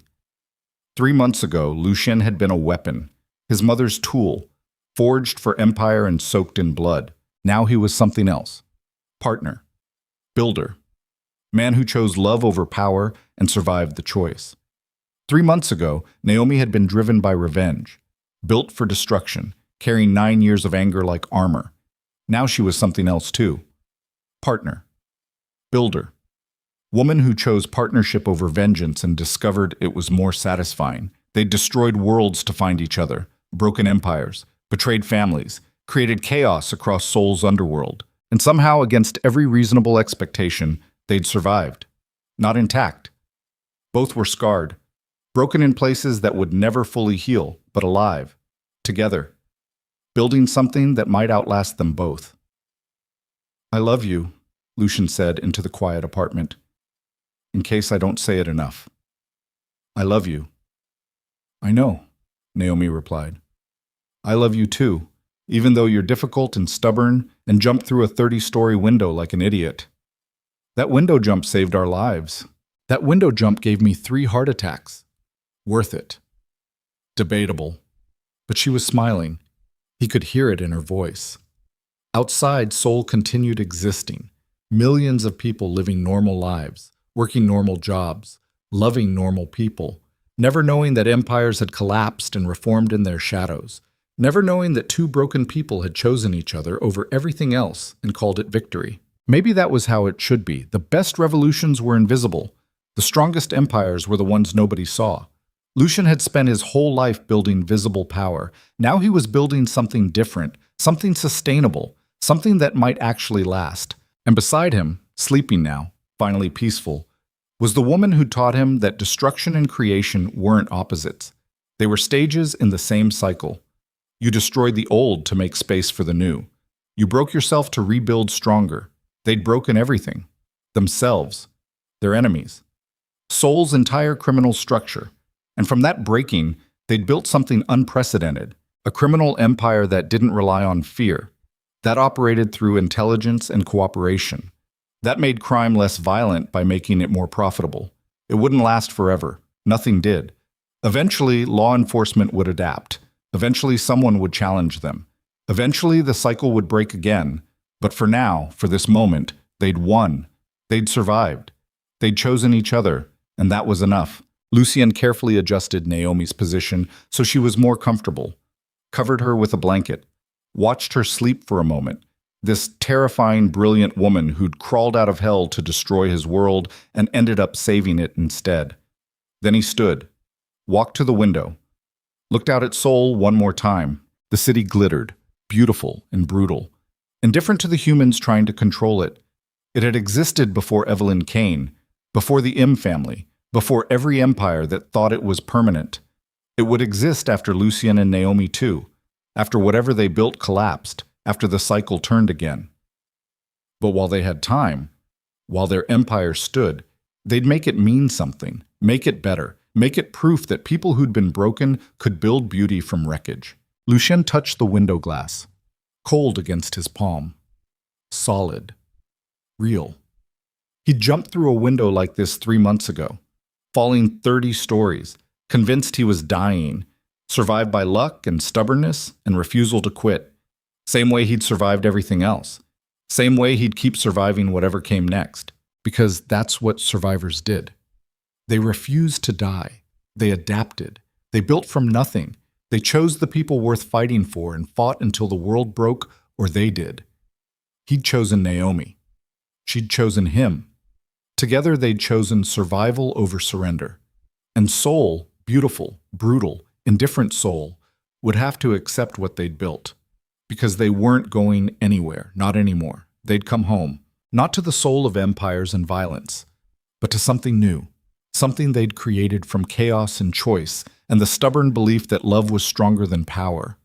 Maybe his mother was right about some things. Maybe power did matter. Maybe brutality was necessary sometimes.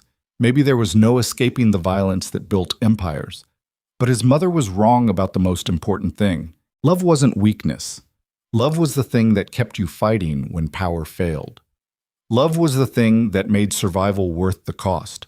Love was the thing that turned broken people into builders instead of just weapons. Lucien had been his mother's weapon for 28 years. Now he was something better, something harder, something earned through blood and choice, and the refusal to become the monster everyone expected. He was Lucien Kane, partner to Naomi Vale, builder of impossible things, survivor of wars most people never knew existed. And he was finally free. Behind him, Naomi stirred, woke, looked at him standing by the window. "Come to bed," she said sleepily. "The Empire can survive without you for 8 hours." "Can it?" "Probably not, but I need you to survive more than the Empire does, so come to bed anyway." Lucien smiled, turned away from Seoul, walked to her. They went to bed together. Two people who'd destroyed worlds and built new ones. Two people who'd loved and hated and chosen each other anyway. Two people who understood that survival wasn't about being unbroken. It was about rebuilding after breaking. And as Seoul glittered outside their window, beautiful and brutal and completely indifferent, they slept. Together. Alive. Free. And whatever tomorrow brought, they'd face it the way they'd faced everything else. Together. Until the world broke or they did. Whichever came first. The end. Epilogue. 1 year later. The beach house in Busan was small, comfortable, far from Seoul's glittering skyline and underground wars. Lucien stood on the deck, watching sunset paint the ocean gold and orange. Behind him, inside the house, Naomi worked on her laptop. Still running Vale Technologies, still coordinating the network they'd built. But from distance now, through delegation and trust and carefully built systems that functioned without constant oversight. They'd learned to let go. Slowly. Painfully. But they'd learned. Marcus ran Seoul operations, coordinating captains, mediating disputes, maintaining the balance. He was good at it, better than Lucien had been, more diplomatic, less prone to dramatic window exits. The empire they'd built was stable now. A year of operation had proven the concept worked. Criminal operations based on intelligence instead of violence generated more profit with less risk. Everyone benefited. Even law enforcement preferred it. Crime was almost invisible now, which made their jobs easier. Seoul's underworld had evolved, adapted, survived, and Lucien and Naomi had stepped back. Not completely, they still consulted, still made major decisions, but they'd stopped being the center of everything. They'd chosen life over empire, chosen mornings on the beach over nights in operations centers, chosen each other over everything else. "Dinner's ready," Naomi called from inside. "Stop being contemplative and come eat." "I'm not being contemplative. You're staring at the ocean like it holds life's answers. That's the definition of contemplative." Lucien walked inside, found her at the small dining table. Simple meal, nothing fancy, just food and companionship and the quiet joy of existing together. "How's the company?" he asked. "Revenue's up 20%, government contracts are expanding. We're opening offices in 3 new countries. It's stable, growing, sustainable." She smiled. "Turns out legitimate business is profitable when you're not spending all your time surviving assassination attempts." "Who knew?" "Everyone who isn't a criminal, probably." They ate together, talked about mundane things, weather, renovation plans for the house, whether they needed a bigger boat for ocean fishing. Normal conversation. Normal life. The kind of normalcy Lucien had never experienced during his 28 years in Seoul's underworld. After dinner, they walked on the beach, barefoot, hand in hand, waves crashing, sky darkening. "I got a letter from my mother today," Lucien said. "First one in 6 months." "What did it say?" "That she's being transferred to a different facility. Stricter security. She's been organizing other prisoners, creating hierarchy. They're calling her the Queen of Block C."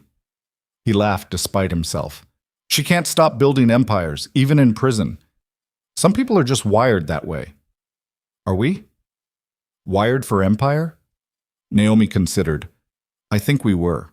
Past tense. We built our empire, proved we could. Now we're choosing something else. That's growth. Or cowardice. Or wisdom, knowing when to fight and when to live." They walked in silence. Ocean wind, salt spray, the kind of peace that couldn't exist in cities. "Do you miss it?" Lucien asked. "The war, the danger, the constant survival." "Sometimes. Miss the clarity. When everything's trying to kill you, decisions are simple. Survive or die. No ambiguity." She squeezed his hand. "But I don't miss the cost. Don't miss the fear. Don't miss wondering if every day is my last." "What do you miss then?" "Nothing. I'm exactly where I want to be. With the person I want to be with. Building a life instead of just surviving. That's enough. For now. For always." They stopped walking, stood where waves reached shore, water rushing around their ankles, cold and shocking and real. Lucien pulled something from his pocket. Small box. Worn. Naomi stared at it. "Is that?" "It's a ring, technically, also a question." He opened the box. Simple band, no diamonds, no flash, just solid metal and commitment. "I know we said we don't do traditional. No, we agreed to partnership without labels. But I want more than partnership. Want marriage. Want legal commitment. Want to choose you publicly and permanently." Naomi's eyes filled with tears. "You're terrible at romantic gestures. I made you a bracelet when I was 19. Made you a criminal empire when I was 28. Now I'm making you a proposal at 29. I'm improving." "You're an idiot. That's not an answer." She laughed, cried, took the ring from the box, held it up to fading light. "Yes," she said. "Yes to marriage. Yes to commitment. Yes to choosing you every day, even though you're difficult and stubborn, and jumped through a 30-story window like an absolute maniac. I'll never live that down. Never." He slipped the ring onto her finger. It fit perfectly, like he'd known her measurements, which he had. He'd stolen them from her jewelry box 3 months ago while planning this. They kissed on the beach while sunset burned out and stars emerged. Two people who'd survived hell and found something like heaven on the other side. Two people who'd destroyed empires and built new ones and finally chose to just be human instead of weapons. "I love you," Lucien whispered against her lips. "I love you too," Naomi replied. "Even though you're impossible. Especially because I'm impossible." "That too." They walked back to the house hand in hand. Engaged now, committed, choosing futures over empires and each other over everything else. Behind them, the ocean continued crashing, indifferent, eternal. It had existed before them, would exist after. But for this moment, this brief shining moment, they existed too, together, alive, free. And that was worth every war they'd fought, every empire they'd destroyed, every impossible choice they'd made, because in the end, power didn't keep people alive. Love did. And they'd learned that lesson the hardest way possible, through blood and fire and the stubborn refusal to let the world destroy them. Seoul glittered somewhere behind them, beautiful and brutal and completely indifferent, but they were no longer part of its wars, no longer weapons in someone else's empire. They were just Lucien and Naomi. Two people who'd loved and loved again. Two people who'd survived everything and chose each other anyway. And whatever came next, they'd face it together. Until the world broke or they did. Whichever came first. But tonight they just existed. On a beach in Busan. Engaged. Happy. Free. And that was everything.